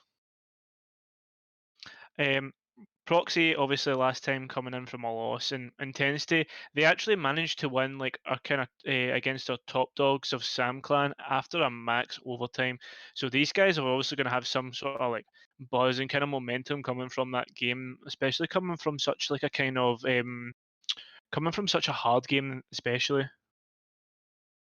Yeah, absolutely. I mean, looking at that last game, it really was a very, very, I wouldn't say close, I'd say intense game, which of course, intensity are going to make it even more intense. But honestly, I was shocked after that last game. I came in very late, offering my services as a co-caster because you were all alone in the battlefield being a Yeah, solo caster. But back for the second game, feel like this is going to be an even better. Two teams I've never heard of before, but I'm sure I'm going to hear a lot about them tonight going on for this game. Intensity and proximity. I'm trying to look at some of the players, and I don't recognize any of them. I think I've seen Flux before. Maybe yeah, if he was on a team a long time ago, might recognize him, or whether he was on the same team and just playing. I'm, yeah. I'm, I just recognize him from somewhere. Can't quite put my finger on it, but I'm really interested to see how these two teams are going to go together. We're going to the map of, well, actually, yeah, the map bands. It's not concert. It is not theme park. It is not coastline. It is not. I'm trying to list all the maps now, but I'm just going to spill the beans. We're going to a map we never see before, Cairo. We're going to Clubhouse. Wow, a map that I have never casted before in my whole experience of being in Reflex. I never would you never Mm. think I'm kidding on. Obviously, we've been here before. We know the script. We know exactly how it's potentially going to be played now.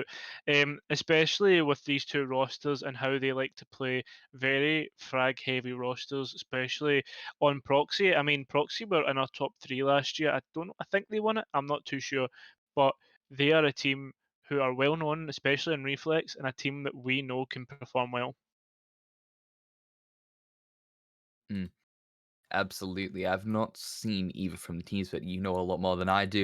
And Yeah. as you said, teams that have both shown themselves to be very good. I think we're just waiting on confirmation from our wonderful observer Astro and also our wonderful producer Art Rhythm in the production room to get the game started for today. We do have the R's from both sides, so now it's just waiting out on our observer, really. But like you know a lot more than I do about these two teams. Do you have any pre-game predictions? Um, I mean, I'm not too sure. I think it'll be a fairly even match. I'm not gonna lie.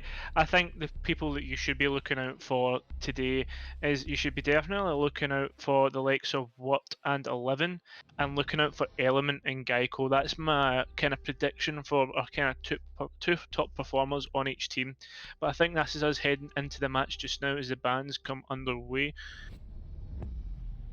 Well, going into it, first Ben of the day, we're going to be saying goodbye to Maverick. Not a shock at all. Maverick being a hard breacher and also being able to trick and get through any single hard surface, well, breachable hard surface there is.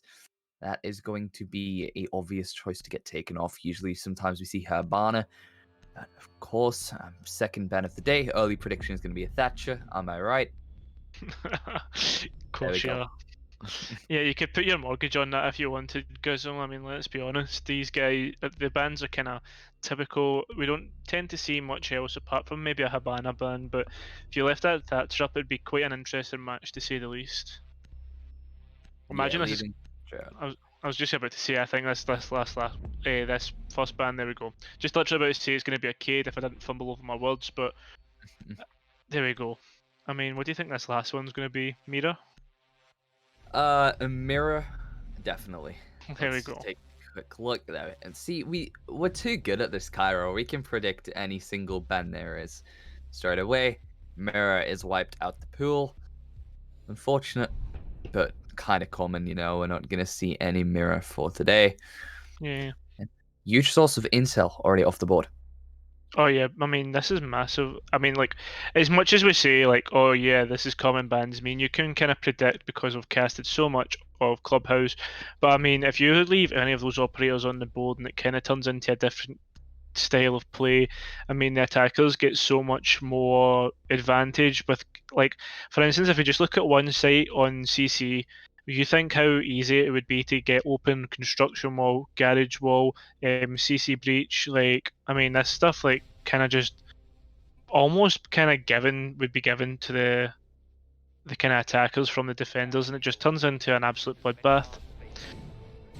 But anyway, we move on, and we are now actually. I was talking about CC, but it's actually going to be a bottom hold first. Holy moly, we're going all the way down to the bottom floor, which is something I've actually never seen in my whole. I'm trying to think. Siege, my whole 6 months of casting Siege. So, never seen a start on the bottom floor of Clubhouse, always up in CC or Master. But, well, there we go. We're going to be going all the way down to the bottom, setting up the shop. Valkyrie coming into play, giving us a huge source of intel, but also an operator I seen a lot yesterday while I was producing. We actually seen an Ella coming into play. Now, an Ella with those Gizmot concussion mines are going to not really help the side of the defense, but really not help the side of proximity. Now, the reason this is because no one wants to be concussed on their push. It's really not going to help them, blurring their vision for a couple moments, making it hard for them to move. But on the defense, that's not really going to be that great of a profit because it's really just holding them back a second. Maybe an operator like Pulse with a source of intel might be a lot better choice, or whether this is just an interesting play. But straight away, we can see Sloth isn't even going to get a word into it. He is taken out almost instantly. Yeah, definitely. I mean, the fact that they were able to take out that roamer of Sloth so perfectly, and oh, I don't know if you've just seen that, but that's Envy taken down as well there. The great kind of like game sense of Zeke's there, managing to rotate onto the hatch and pick off Envy. That's another player gone. Envy obviously on the kind of the Jaeger.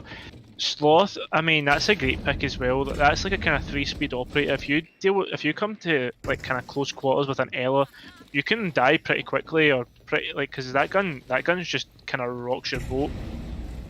But talk about rocking the boat. It looks like Sledge is going to start rocking the floor as he starts taking away and doing his thing. 3 players left on the ground of bottom floor. Sorry, as Pew is now left on dot. The dot wall's open, and he's just going to start to get pushed from the thermite any minute now. Well, not long left. Still 80 seconds, which really is just enough time for them to make their push on the side of proximity, but Intensity have every opportunity still hold this thing. Ashbreach Charge is going to be going out, and that's going to be destroying the shield, but Mute is not going to be able to hold it in any longer. It is a shame, but unfortunately we did lose Pew in that fight, and we're going to be losing another as well, as Geico is going to get taken down by Hayden. That's going to be the first blood from the side of proximity, but Intensity already losing 2. Retaliating though, as Hayden's going to catch the head of Element, and that is going to level this down to a 3 versus 2 in favor of proximity. Floor is destroyed, and as I'm saying that, Hayden's going to catch another. Did you just see that? I just seen that. What? Oh my god! What spray? Well, I mean, that just kind of sums up how speechless we actually are after that. I've just also noticed that I didn't actually, at the start I was like saying, oh, we should look out for 1-11. That was the wrong roster I actually wrote down in my notes, so I actually have to apologise to Intensity there. Apologies. But yeah, I mean, that looked all in favour of Proxy there, and it just kind of all went to like all went to pot. I mean, that was great from the Intensity and managing to bring that back, but when the smoke went upstairs to kind of go for the kind of like the retake upstairs, there was no flank drones or anything, and I mean, it just kind of all toppled. Oh my god. Oh well. I am literally speechless after that round. Proximity, they had the 4+ man advantage. They were on a 4. Intensity were only on 2, but they went from a 5 versus 2 all the way to a 2-0 a 2 versus 2 victory, and then Intensity just managing to just rotate round to that kitchen area, and with the SMG-11 catching both the heads, being able to level that down and win the round is nothing short of incredible. I've never seen someone be that. I'm not even going to say lucky, because that was not lucky. That was pure skill. Never seen anyone be able to pull that off so Yeah. secretly as well. So, Uh, holy smokes. Yeah, I mean, welcome to Reflex is basically all we can say about that. But yeah, great play there from. I can't remember who it was. It was actually on Intensity that managed to pull it off. Was it Hayden? No, it wasn't Hayden. It was. Oh, there's no point worrying about who the player was. But the point is like that spray. You can call it lucky, but the recoil control, and imagine if he even got one, that was still huge, leaving it in a 2 versus 1. But yeah, great play from him. That could have easily like been avoided, but we again, there's no point worrying about the semantics of what could have and couldn't have happened, as we now see the bandit starting to trick this thermite charge that's about to go down. Well, he might be able to pull this off, and it is no doubt Yeah. at all that he's going to be able to. Too smart, though. Going to assume taking it back off. Thermite charge is going to be going down on the wall. Maybe doing a little trick. I'm not sure if he's going to be going for it, but we can hear it going down Oh. already. Beautiful. Amazing being able to pull off the bandit trick. He knows that he's going to be there now, so he's not going to do it again, sorry. So that is going to be smart. Zexy, it's really just down to the point now of making that push, because that wall they're not going to be able to get through unless they take out that bandit. Of course, the Kaid is banned from play this game, so maybe they just need to get rid of that bandit, make sure that they're unable to get through and take out the remaining charges, and then they're in that wall if they can do this correctly. Elements already into the first floor, doing some contestation with some people from Intensity there.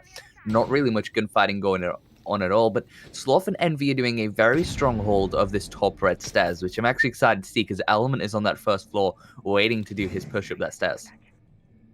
Yeah, definitely. I think that was that some sort of like camera or some sort of utility anyway that was just getting destroyed there by the ash.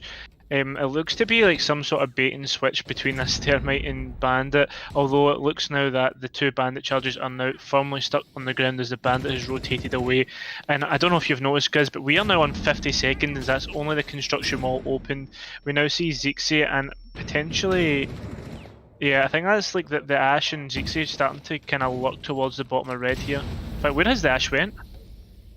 I thought I'd seen her below, but there we go. There's Booker getting a lovely frag in towards where the Goyle shield was. 4 versus 5 on site, but the only thing is though is all these attackers are going to have to go through one doorway / window.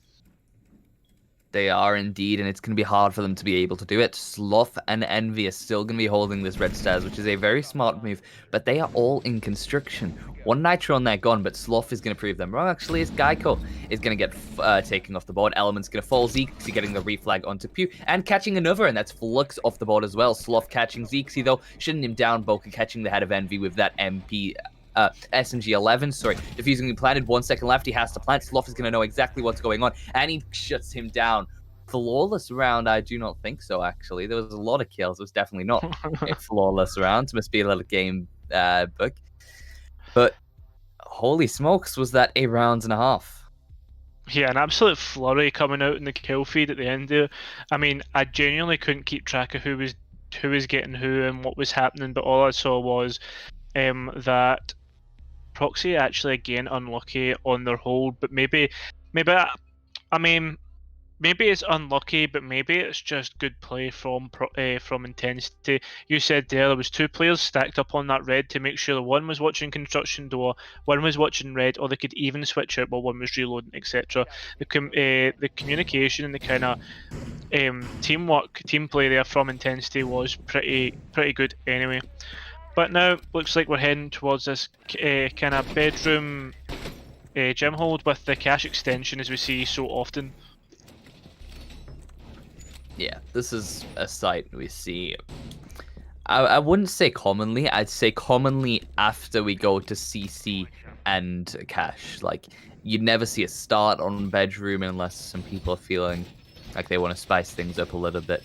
But really, I see this every single round after we go to CC, TV, and Cash, unless they have not already been down to church. In this case, they have. But going over to this site, I'm curious to see how they're going to hold this one, because of course this is one of those sites with multiple entrance points. They can drop the hatch of I forgot the name of it. What's that room called that is just outside of bedroom, and they can drop hatch. Logi? That's it. Logi? It's gonna, yeah, Yes. Logi. Yeah, so they can drop the hatch of Logi, or they can open the wall. It's obviously going to be hard breach, so they're going to need to bring some sort of hard breacher.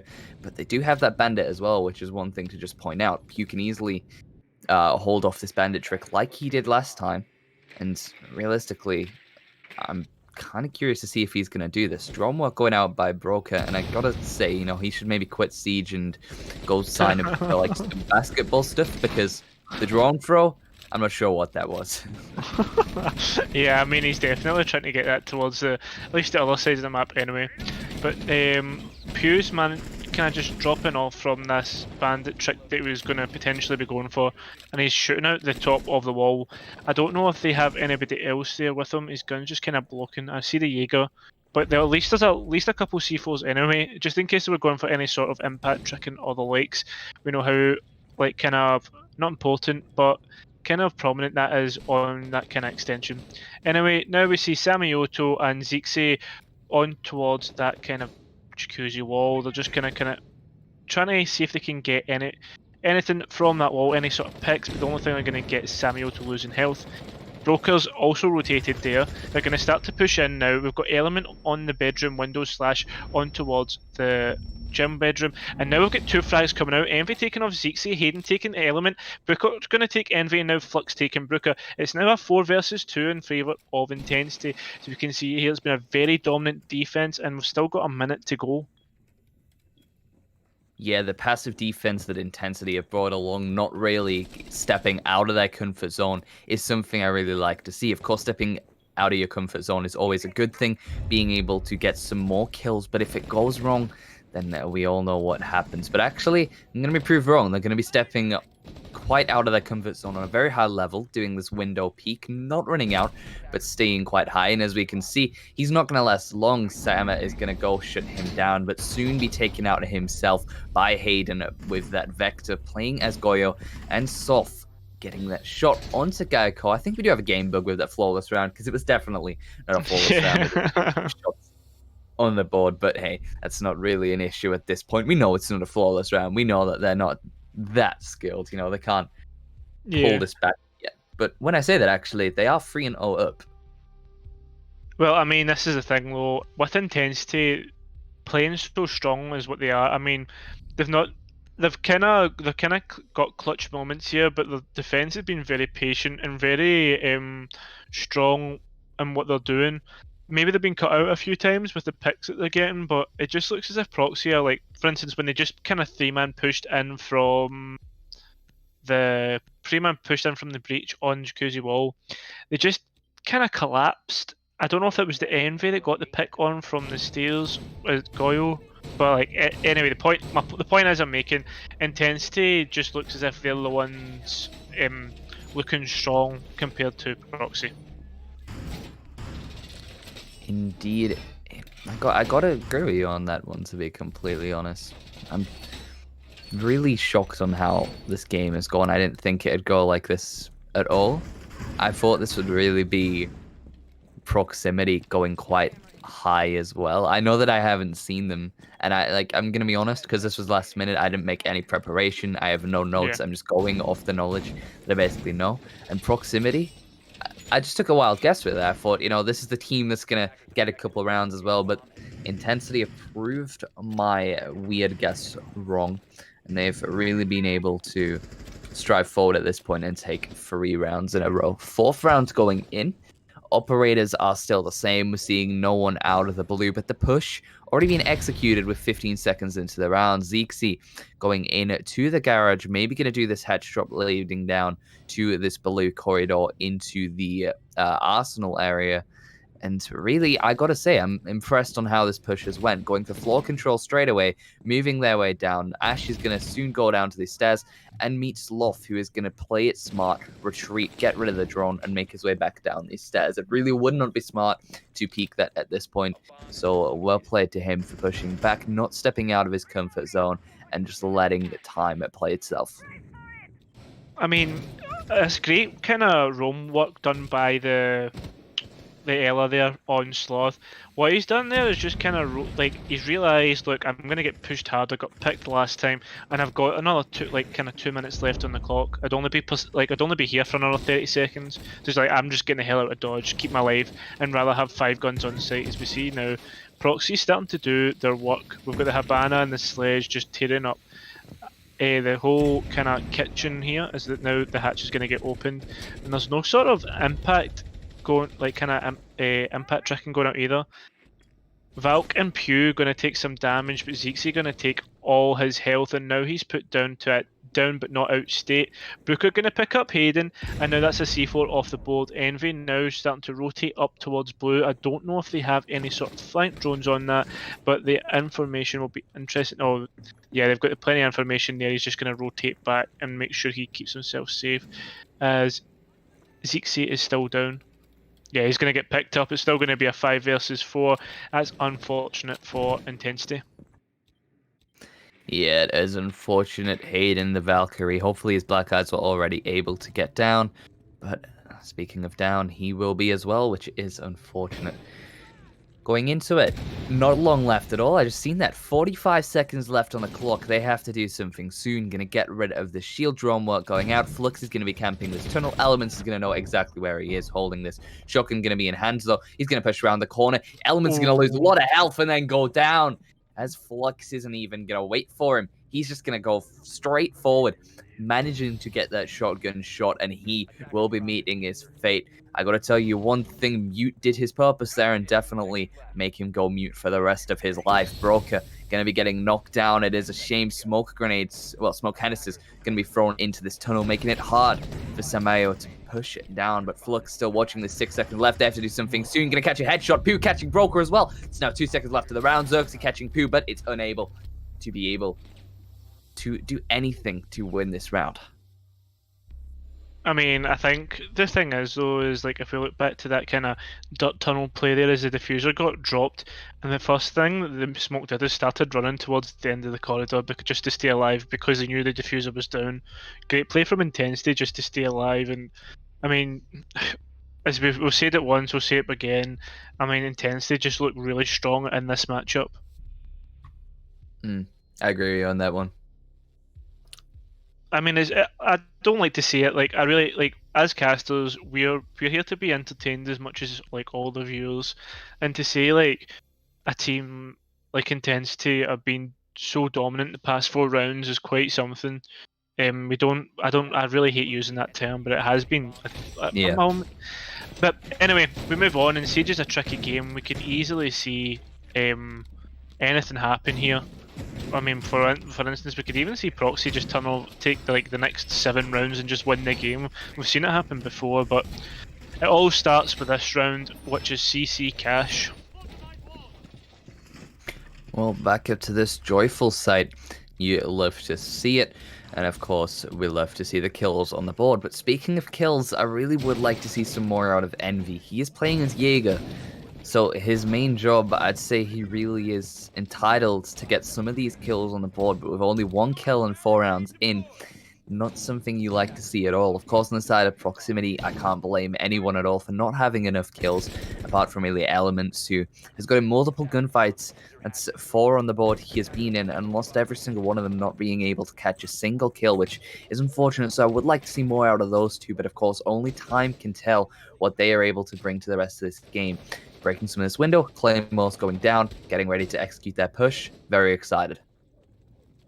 Definitely. Looks as if to be like the game kind of same as what we've seen before. Envy now kind of loitering towards the bottom of red, and Zeke's now already in Janitor, or Secret, depending on what you call it. We now see here that Element's going to start pre-firing towards where Envy is, and he's going to start opening up the floor as to where the Flux... Oh, and Zeke's going to break through Janitor and take out Envy, who was on red stairs. I don't know if the bandit is still tricking. We can kind of see his utility lighting up there, and he was still tricking, but he's going to rotate out and keep his life.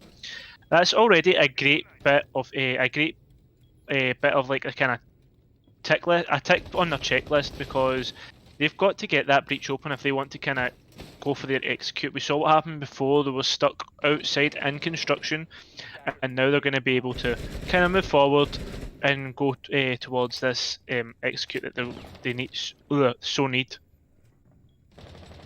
Yeah, the time is ticking, just under actually 100 seconds, as it's slowly decreasing and giving them less and less time to be able to do it. Speaking of Envy wanting more out of him, we're not going to get it, as you said, he did go down, which really is unfortunate, but we can't really argue with exothermic charges being placed on this wall. Flux waiting in his position to get Bandit Trick, but if he blows this without being able to do this, then it's going to be a major issue. We're just waiting to see what time can tell. Really, Flashbang's going down, Flux retreating, he's not going to be able to hit this Bandit Trick, but actually he might be able to, as Exothermic going to be going down. He's going to try to do it.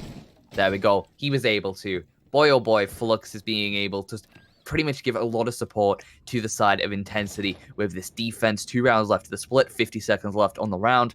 They really have to do not much at all to be able to hold this off. They do have a player disadvantage, but Proximity have proved themselves to not be at the level of Intensity so far this game, so they can either strive forward or continue not working. Yeah, definitely. We see here that they're trying to get some sort of like footholds onto where that Flux is holding. You see here there's a couple of pre-fires coming out now, and they're not catching anybody. They're only going to catch maybe a little bit of health. 25 off Flux. He's going to play this off position, and there we go. There's a Habana. There goes the Sledge. There goes the Thermite. That's a lovely triple from Flux, and there we go. 15 seconds left, and Flux is just going to rotate out. There's only 10 seconds left. They need to get the plant down, and Elements left to do it all. 3 left up for Intensity. Diffuser down. Element looking about. He's not going to be able to nope. He's only going to be able to get 1 kill, and there we go. The timer goes out. Lovely from Intensity. Great play from Flux all round. I gotta say, the game is really liking Intensity, because they've gave him 5 flawless rounds, you know? I mean, it's not true in reality, but I think Ubisoft's trying to like send a little message saying, you know, they're flawless, yeah, we like them, when in reality they're just trying to give them credit, which they're not really getting. If they can get a flawless, I'll give it to them. Imagine if it just doesn't pop up on a flawless, like that happens, it's not going to be good, but yeah. Only time can tell what a flawless round can bring. 5-0 up. 2 rounds until the victory. I'm not sure. Do we have overtime on Reflex? Yeah, we do. It's a best of 1 with max overtime. 3 round overtime. Well, something tells me we won't be needing it anyway, but still, only 2 rounds away from being able to win this. So, it's honestly just a point now of maybe just... it's hard to pronounce these words, because this game has been like phenomenal at this point. It's been really good with the players that are being brought out, the passive defense, and when it gets to the last few seconds, maybe playing it really aggressively. I've enjoyed seeing it, and that's how Intensity have been able to win their first 5 rounds. The strats they've brought, the striking plays that they've been able to bring to the board, the predatory and hungry attitude that Intensity are being able to bring home for the team is nothing short of outstanding, and really it has been demolishing the scoreboard, being able to get them all the way 5-0 going on to round 6 last round on this split. Yeah, definitely. It's been nothing short of intense from Intensity, let's be honest here. And there we go. They're not going to let up. As Sloth is going to take out Zixi. I mean, he's been great all game, Zixi, picking up 6 kills already. But, I mean, what can you say? Sloth just taking him out. He's got a 5.0 KD, Sloth, and only died once. I mean, that just kind of says what you need to about the match. Right, well, that Zofia is now dead. There's no point worrying about her, as Geico looks to somehow get in to the CC cache area. I mean, I feel sorry for Proxy, like I really do, because they are such a good team, and on their good days, like they're just such a joy to watch with the kind of like structured siege that they like to play, but it's just not happening for them today. Yeah, it really isn't. It's a shame. Proximity, they do still have every opportunity to be able to bring this back. Of course, if Intensity win one more round, then it is that lucky number, Cairo, where they are on round 6 up, which is match point, and having that weight you don't want to bear on your shoulders on the side of proximity is a real fear. But actually, it does look like Proximity are going to be getting the kill onto Flux. That is leveling out the teams to a 4 versus 4. Just over 90 seconds remaining on the clock. The push has still not been executed. It's still playing around the site, but speaking of which, Samayato is going to catch a kill on Hayden from quite a while away, actually. He's going to be sat on this balcony where Hayden was quite far into the point, so that is a very good play. These mute gemmers are really helping the side of Intensity a lot, and I gotta say, without them, I think they wouldn't be doing as good as they've been doing so far. Yeah, definitely. The mute play, maybe just a kind of mishap here from the side of Proximity as they break onto site and they don't go for any plant or anything. Samioto's going to pick up Envy now in a 3 versus 2. Sloth still watching that hatch for someone dropping, and there goes Element. Now 2 versus 2. Geico already lost health. Pew and Sloth on maximum. I mean, here we go. Now, there goes Pew, Geico getting the kill there, and Samioto just going to rotate outside and just hold from Jacuzzi balcony. Sloth doesn't seem Samioto, and there we go. Proximity's first round. I mean, well played from them to actually get the plant down and just, instead of trying to get open bathroom. Well, I'll give it to them. That was a round and a half being able to get the plant in. And without that plant, it may have gone very, very differently. But you always need to be able to do that just to give them that little extra post-plant situation. And of course, if you're on the defense in a post-plant situation, the time is ticking. You have roughly around 30 to 25 seconds to be able to stop this defuse. And it's something you really don't want to have to deal with. But on the side of Proximity, they were able to do really well on that round, being able to just bring themselves one. Of course, the split is now onto the second half now, so we will be seeing the defense and offense sides switch over. Zeke's bringing the Melusi into play, which is something we've seen quite a bit on the on Intensity's defense. I had to double check that there. But seeing it brought out once again is going to be exciting. We've also seen Geico playing this Maestro. I'm not going to get into this because I personally hate Maestro, and I had a big debate on a cast yesterday about how Echo beats Maestro in every single way possible, and maybe switching from a Valkyrie to a Maestro, a intel tool which can actually deal damage and pretty much help the team a lot. Of course, you only have 2 sources of intel, whereas Valkyrie has 3, but this could actually help the team on a very high level. Definitely, and no, the fact that they can deny and see through smoke as well can be something very helpful, especially for when, for instance, they do go for like a smoke plant. That info is just sometimes enough. Also, another thing, they're indestructible. Well, not indestructible, but they have to be blown up by an explosive. Something that we like can be very vital towards defenders and can be almost crippling to attackers. Anyway, we move on. Siege is a mental game, and Intensity 5-1 up. Proximity got a long way to come, but we have seen it happen before, and we have seen weirder things happen before. Element's going to get this, not Element, what am I talking about? Hayden actually is going to get this wall open. Element's on the other team, and I'm talking nonsense. But 2 minutes and 15 seconds there, and there we go. Talking of numbers, there's one less. That's Samioto down. Zeke's going to pick up Envy though. I don't know if they were actually able to use any nomads there.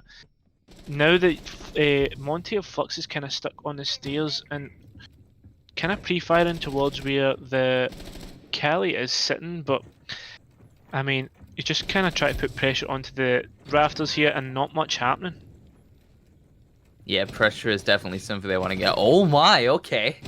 Hugh's going to catch that Cali sniper shot onto Zeke's. We just witnessed that man get executed in front of our eyes. Geico on very low. Oh my god, he's going to catch the head of Hugh. Look at that Maestro shot. Okay, that is something I really wanted to see at that point. Flux going to de-extend his shield. He's going to catch the shot onto Geico. And Broker is going to get that SMG-11 shot onto Hayden. Kills after kills. Bullets are flying. The control they have of this Raptors is nothing short of phenomenal. Heart-stopping plays coming out. Nitro's going to fly out. But I think the only thing that's going to do is actually destroy this Maestro camera. But it doesn't really matter as Broker is going to walk straight into it. Sorry, Flux is going to walk straight into it. And Broker, as we can clearly see, is going to just sent him flying. Oh my. Play and a half. Finally, Proxy have actually managed to get another round on the board. This is looking good for them. I know it's a very defender-sided map. We kind of blag this point as casters every single time we go into like a kind of another map. The only one we really don't get to see that is probably Coastline. But I mean, from the way the bans have went out, you could actually say that a 5-1 split would be the normality here, especially with the fact that, I mean, Thatcher and Maverick gone is like kind of two big massive bans. Pardon Hmm. me, but yeah. So I'd say like maybe Proxy could actually come back and maybe take us to OT. Potentially. The likelihood of it happening, it depends. Maybe defense might be their way to go about, well, any sort of plans that they may have. Friendly fire going to be coming out. Zeke's going to lose a bit of health. Really not something you like to see this early into the round, but it happens. You can't really do much about it. And am I seeing things, or does Zeke's have free reinforcements? Zixi? Yeah. Wait, what? I just seen him reinforce 3 times, or am I just tripping? Have you forgot about reinforcement pools? No, what's happening? Oh, what? What? What's happening? He's reinforced about 4 times. Yeah, the reinforcement pools. What does that mean?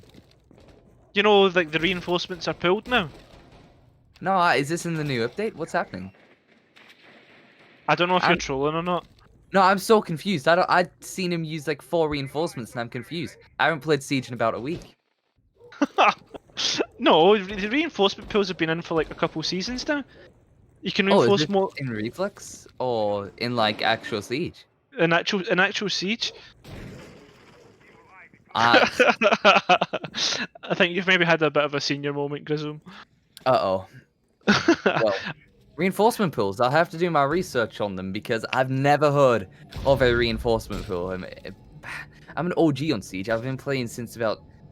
Well, I've been playing Siege for pretty much since it came out a few seasons after. And I know back then you had 2 reinforcements and you stick to it. You don't really get an option on how many of this. Boy, Yeah. is it a surprise. Well, anyway, not much surprise here as Proxy now go towards moving that kind of like kitchen execute where they start smashing up the floor and getting any sort of vertical pressure. Now, we kind of see a lot of the proximity defense on bottom floor, and Envy is going to manage to get that vertical pick we spoke about before onto Zixi, the man who can pull out reinforcements more than he needs to. Well, we've already seen here that Intensity have managed to gain a lot of control. They're already on Church Wall, bottom of main. Envy's in kind of that Moto area that we're kind of used to seeing being taken so often. I mean, this is quite quick here from Intensity, and they've still got a minute on the board. Yeah, they've done a very swift push, I must say so myself.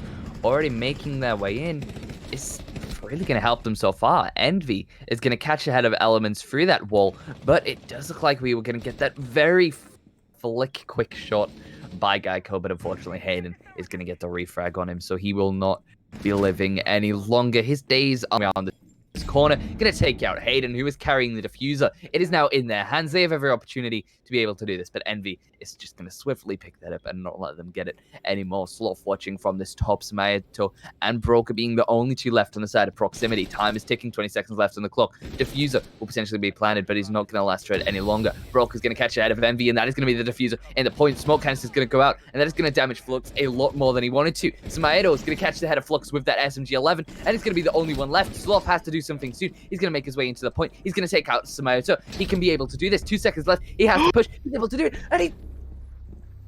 I can't even speak. That was a trade. Proximity. The look that they had. I can see the look on our faces right now. He hit a trade. What is happening? He What hit a is... trade. Oh. He hit a trade. I don't know what's happening in this game. I mean, Holy smokes. I mean, you guys just missed like our reactions there, but oh my god! I mean, this is the thing, right? We've kind of like we thought, oh, 5-1. This is just gonna go intensity, but Proxy have not kind of stopped going, man. These guys are still, ki- still like kind of soldiering on, especially with everything that's going on. Oh my god, like I feel kind of shell shocked. Like, do you know what I I mean? Like, Believe me, I'm more shocked than you are. Like, you can go back and watch that VOD, commentating, very serious, and then just a pause because I don't know what happened. A trade came out against Proximity and the other side, obviously, and like looking at it, Proximity just came out victorious in that one, getting the first kill. Bullets were still flying though, and it did manage to take him out. We are in a quick technical pause, by the way, if you didn't realize. Quick sound book, but loading back into it. Zeke will be back as soon as he is back. We will go straight back into the round, and here we go back into it. You will go back to seeing the rounds of wonderful faces. I know we're sorry, but it's unfortunately a procedure. I gotta say though, that was nothing short of amazing. yeah, definitely. This game is, well, I mean, nothing short of amazing, but it's nothing short of dramatic. I mean, I don't know how many like people have got in here, but they are absolutely being treated for this game. I mean, Jesus, the clutches. I mean, at the same time though, this you could essentially say this is karma for like how many clutches Intensity managed to get. Hmm. But we now move to upstairs and bedroom slash gym. We saw it before, we'll see it again, we'll probably see it. If we go another kind of site rotation, just kind of standard stuff, isn't it, Grizzle? It is very clearly, and honestly, looking at it, like Proximity, they might be able to do this. They might. I'm not saying they will because I always say this. I go, oh, they're gonna take it, and then it doesn't happen. The other team strives forward, wins the next few rounds, wins the game, and then I'm just like, oh, maybe they never. And now, Two Doors has actually told me to stop doing that, so I really need to stop doing it. And honestly, I'm happy for Proximity, but Intensity. They won the first 5 rounds in a row. What's happened? Why aren't they doing it? I'm sure they're trying the best they can. They're not like slacking for any reason in particular. So maybe this is just a slight error or something not working in their plans, or maybe it is just a sleight of hand luck gone wrong. Definitely. I mean, this is the thing though, we now look towards this kind of gym bedroom, the one that's considered the tertiary site, the one almost in favour of the attackers, because there is so many openings, there is so many ways it can be manipulated by the attackers, opening walls, you get the kind of gist. Yeah. But we'll definitely see what happens here. I mean, if Intensity can win this site, I think it's game on. But this is the site that kind of decides it all for me, and we'll definitely find out what happens in this round anyway. Is we're a minute 50, and it looks like Intensity are straight in and getting ready to get this wall opened of bedroom. Yep, here we go. There comes the Habana charges. There's frag grenades flying in, and oh, what's happening there? I don't know what. Can you see what's hitting that, Grizz? I'm not sure. Like, what is that? What's happening? I Huh? don't know. Someone took the Habana charges out, and I'm Yeah. or it might be the Jaeger. I'm not too sure. Point I'm is, confused. yeah, we've now got 2 players on drones, maybe 3 with the Habana there as they're trying to gain the info that they need. It's a minute 10, they know that there's a player in towards Logic and one playing on Master Door. Envy's trying to get aggressive and just unfortunately not picking off Samioto. Still plenty of utility for Proxy to deny, and there's a minute left. 5 versus 5, only health lost on the side of Intensity, and we're not seeing much of an execute happening, but I'm sure it's due to come. It is due in good time. And speaking of good time, Flux and Envy will have no time left at all. Both going to be taken off the board. 2 from Intensity gone. 43 seconds left on the round. They are going to be able to do their push soon. Proximity is going to retaliate, is not going to retaliate, sorry, as they lose Element, and Sloth is going to catch the head of him, but Zeke's not going to stand for it anymore. Sloth is going to be gone, and also another from Intensity going to be gone. That Kali, which is going to be Pew indeed, and Brotka is going to be able to just finish him off. Hayden being the only one left, he's going to catch 1. He can catch 2. He's able to do it. He just needs to play this off correctly. 3 left on the side of proximity, but he's not going to even stand a chance. Geico going to get him just from underneath. Look at him dancing in the bottom. We can clearly see just right now the vector shots, sees a little body part, being able to just spray and pray. And there we go. That is going to be another round. That's our 4th round in a row going to proximity. Have you ever watched Wayne Worlds, Grizz? I haven't. Right. Well, there's this thing that I always remember, and it's Wayne and Garth are playing hockey, and when they move the goals off like the road to kind of for the cars to come through, they put it back, and when they put it back, they always shout "Game on," and this is exactly what is happening here. It is game on between intensity and proximity as we now move to the stronger side of CC and Cash. I can't believe what I'm witnessing. I'm not even gonna lie. Like after that split, I thought, right, this is just gonna go. This is just gonna be like a quick 7-1, maybe 7-2, 7-3, depending on how like the kind of defense go. And now like Proximity are just kind of doing everything they can to like just stay alive, and then alive they shall stay, I should say. Look at this pre-game warm-up, Cairo, just getting some shots onto some of those televisions, taking that anchor out.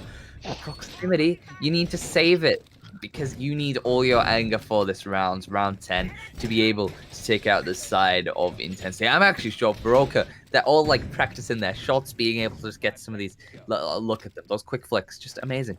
You know, that they want to practice, and practice is what they shall do. But they don't want to do it too much, otherwise they will waste out all their energy, but more importantly, their ammo. So, round just starting, they're preparing their push. Proximity are eager and crying for war. You know, they need to like blow their war horn and get ready to be able to do this. And if they're going to be moving forward, realize this is going to be mute gems, so has no way of actually getting into this. They do have that Kali, so this is an easy way to be able to get rid of these mute gemmers. And they also do have that Thermite and Habana as their hard breaches. So many ways they're able to get into this. There's also the Captor with a hard breach tool as well, so I mean they've got plenty on their side to get these walls open. I think, oh no, it was Envy that was doing all the bandit tricking, so maybe they're just kind of making sure that none of that happens. Although I think they have information on Element, who's kind of looking down the stairs in this janitor's area. Well, I don't think anything's going to come of it though, as he rotates back down to sight. Furthermore, we now see that the attackers are just kind of waiting to get this breach open, or it's already open, I'm just talking nonsense now. There's air jabs coming out, there's C4s also coming out, and there we go, there's Habana charges trying to open in towards garage. Only one's going to be open though, so almost going to be safe from these long angles that they can hold. Kelly going to be holding the long angle onto red. Oh, there's an air jab gone. I don't know if anyone's going to be able to capitalise on that, but it doesn't seem likely, as Envy's just kind of peppering that wall, seeing if he can get anybody from it. Ooh. Element's able to pick up Flux though, that's a great pick, and now the smoke's coming out. Pew's taking out Zeke, it's now a 4 versus 4. Samioto lost a lot of health, but so is Pew going to lose a little bit of health from this Maestro cam. You talked about it before, Grizz. I mean, how powerful these Maestro cams can be. Yeah, no doubt about it. And as we can see, he's not losing much health, but he's losing some. And that is a great distraction for Geico to be able to take him out. And oh my, it's going to be Samioto catching Envy and Geico catching another. It's going to be Hayden off the board and also off the game. Ladies and gentlemen, that is going to be the 5th round in a row going to proximity, and that has opened up many opportunities for this to be able to go to overtime, or even them taking the entire game. It's only 2 rounds for them to go, and this is round 11. Still multiple rounds left of their split, but oh my, have they been able to pull it back. Oh my god. I mean, yeah, I just can't. This game is just constant back and forth, man. These guys are not letting up.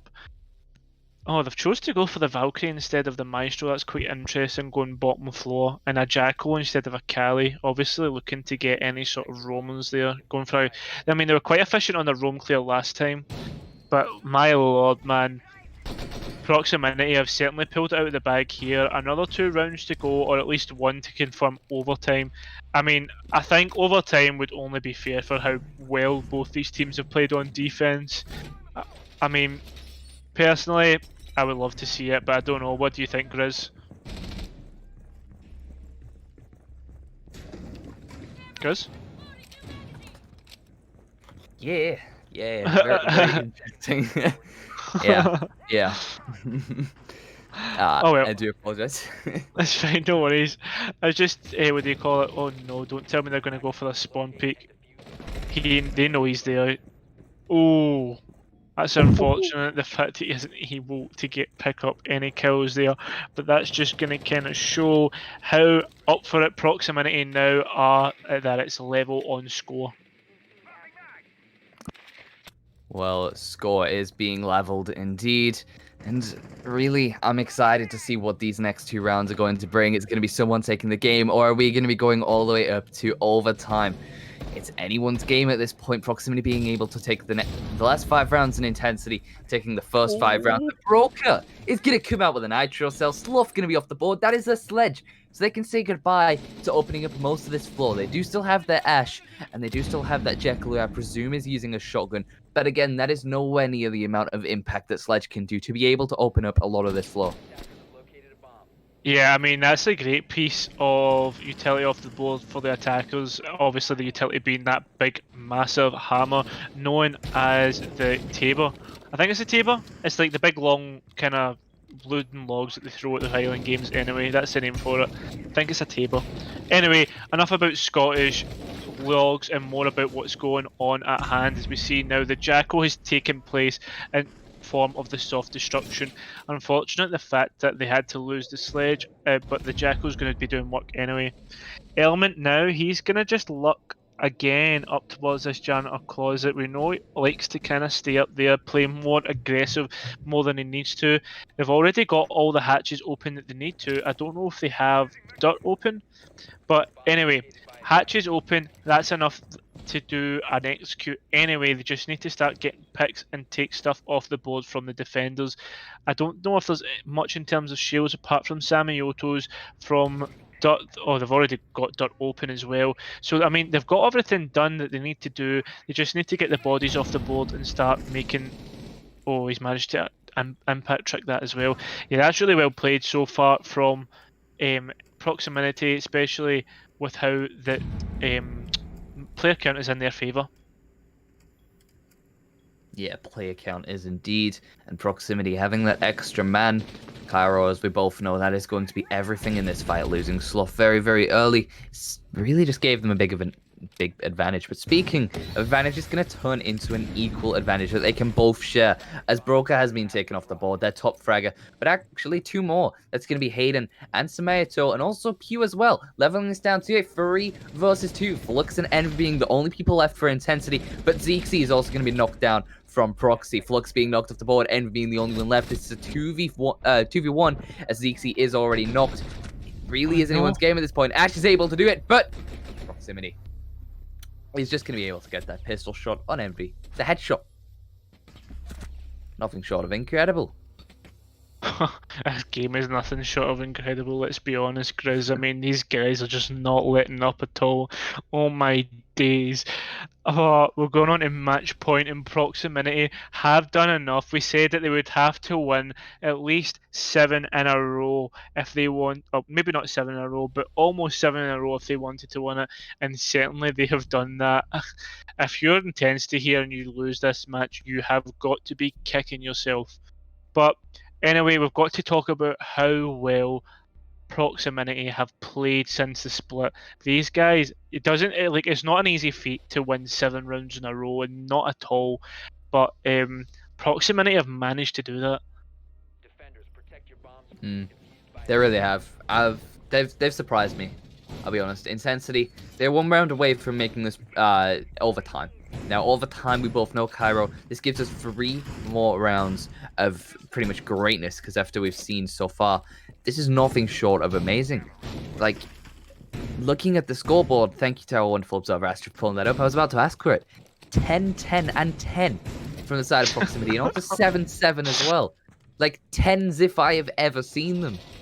I genuinely think there's only one player that's negative on that team right now. And I think most of the deaths have came from attacking rounds, if I remember right. So, I mean, that just kind of says as much as we need to. And do you know what the best thing about all this is? Is we're going to the worst site statistically for defenders for the last round, which can only mean one thing, and that is a bloodbath. Oh, the massacre. You got me excited now. This is going to be a great round. Oh, I want to see the guns come out, and I want to see them eager for blood at this point. The demolishing, the thrilling attitude that they've been able to bring so far from proximity. 5 rounds down, and 6 rounds all the way back up. Like, holy smokes, have they been able to do good so far? Intensity outside the balcony. This is exactly what they did on one of the previous pushes they did. And did this go to plan? No, it did not. It went absolutely awful. So I have no idea why they're doing this again. But they're the professionals. Who am I to judge? Yeah, definitely. I mean, it looks as if that the whole of Intensity are just going to ignore CC, which could potentially be detrimental here, as Element's going to lose some health, and so is Envy. Envy only got one air jab left as well, so it'll be interesting to see. Envy's going to push up the corridor. Samioto's just waiting with his arms open wide, as we see now. Is he going to... Does he know? Oh no. Look at how close they are to each other. The Nomad and the Nomad and Samioto are right next to each other. They could honestly. There we go. Samioto's going to pick up Envy, but not before Envy picks up the Jaeger of Element. That's in a 4 versus 4, an even trade, but that is one air jab lost on the side of Intensity. A big piece of utility that could come out. Speaking of utility, C4 is going to be wasted here as they bait out any sort of kind of plan that's meant to be coming out from Intensity, but they've just got a drone in there to make sure that there's nothing else that could potentially stop this plant. Is he shooting his feet? Oh, Hayden's going to lose some health from Zixi. That's a nice shot there. Yeah, he really has been able to bring the game. Zixi so far, 10 kills for the side of proximity and only 2 deaths. I know Broker also does have that, but let's be honest, Zixi playing as Malusi has been able to bring a lot of support to his team. Intensity and not going to stop there, going to be pushing in through construction, but there's 2 behind him. 2. And they're able to do this. And, well, they are able to do this actually. Samayotsu is just going to catch the head of Flux, and he is going to be wiped off the board for that round. Still match point, 20 seconds left. Intensity have to pop their plan. This is where things get intense, Cairo. Samayoto is going to try get these shotgun shots, but isn't going to work. Broker going to take the head of Hayden. Only Pew and Sloth left in this fight. Pew's going to take out Samayoto, but Broker is going to shut him down soon after. Sloth is going to be taken out. It's now only going to be leaving Pew in the fight. No! And the knife! The knife! The knife is gonna come out by Zixi. Look at this. What's the Callie misses it? She was going for the plant. 7 straight rounds. 7 rounds without an answer from proximity. They could not stop that train once it had started. 12 from Brooker, 11 from Zixi, 10 from Geico, 9 from Samayoto, and 7 from Element. I'm in absolute shock. I am as well, Kyra. That game was amazing. It was 5 up to the side. Let me try remember the teams. Okay, I made no notes. Usually I'd have them in front of me. It was intensity. Intensity being 5 up and proximity being 0 to nothing. But then striving their way up all the way to 7-5, 7 in a row. I've rarely seen that done. I cast for a lot of leagues as well, tier 4. And I've never seen, I probably have, but I've not seen one in a long time, a Yeah. 7-5 comeback. I mean, I don't like. See, the thing is though, is it the fault of intensity or is it just proxy being so strong? I mean, you can weigh it up here, but whatever it is, it's us enjoying a very good game. I mean, uh, both teams won every round in a row. Like there was no like kind of back and forth. It was just dominant from both teams on defense, and that's just sometimes how it goes. Imagine losing 5-1 on attack and then going like that. You know what? We're gonna win 6-0 on defense and take the full map. what can you do? Nothing they really can do at that point. Really, uh, proximity, they were hungry for blood. And believe me Yeah. when I say it, Cairo, they got what they were hungry for. They went to that restaurant, they ordered intensity on a plate served with a lovely drizzle of victory and success. And you know what? The waiter gave it to them kindly. They took that game and they really deserved it, being able to pull that all the way back. I thought Intensity had that a 7-0 victory easy. I know nothing about these two teams. I've never seen either of them before. But after tonight, both of them are very good teams. Intensity were able to do that a 5-up victory. Well, not a victory, a 5-up streak at the start, making them a very good team. However, we all know what happened after that.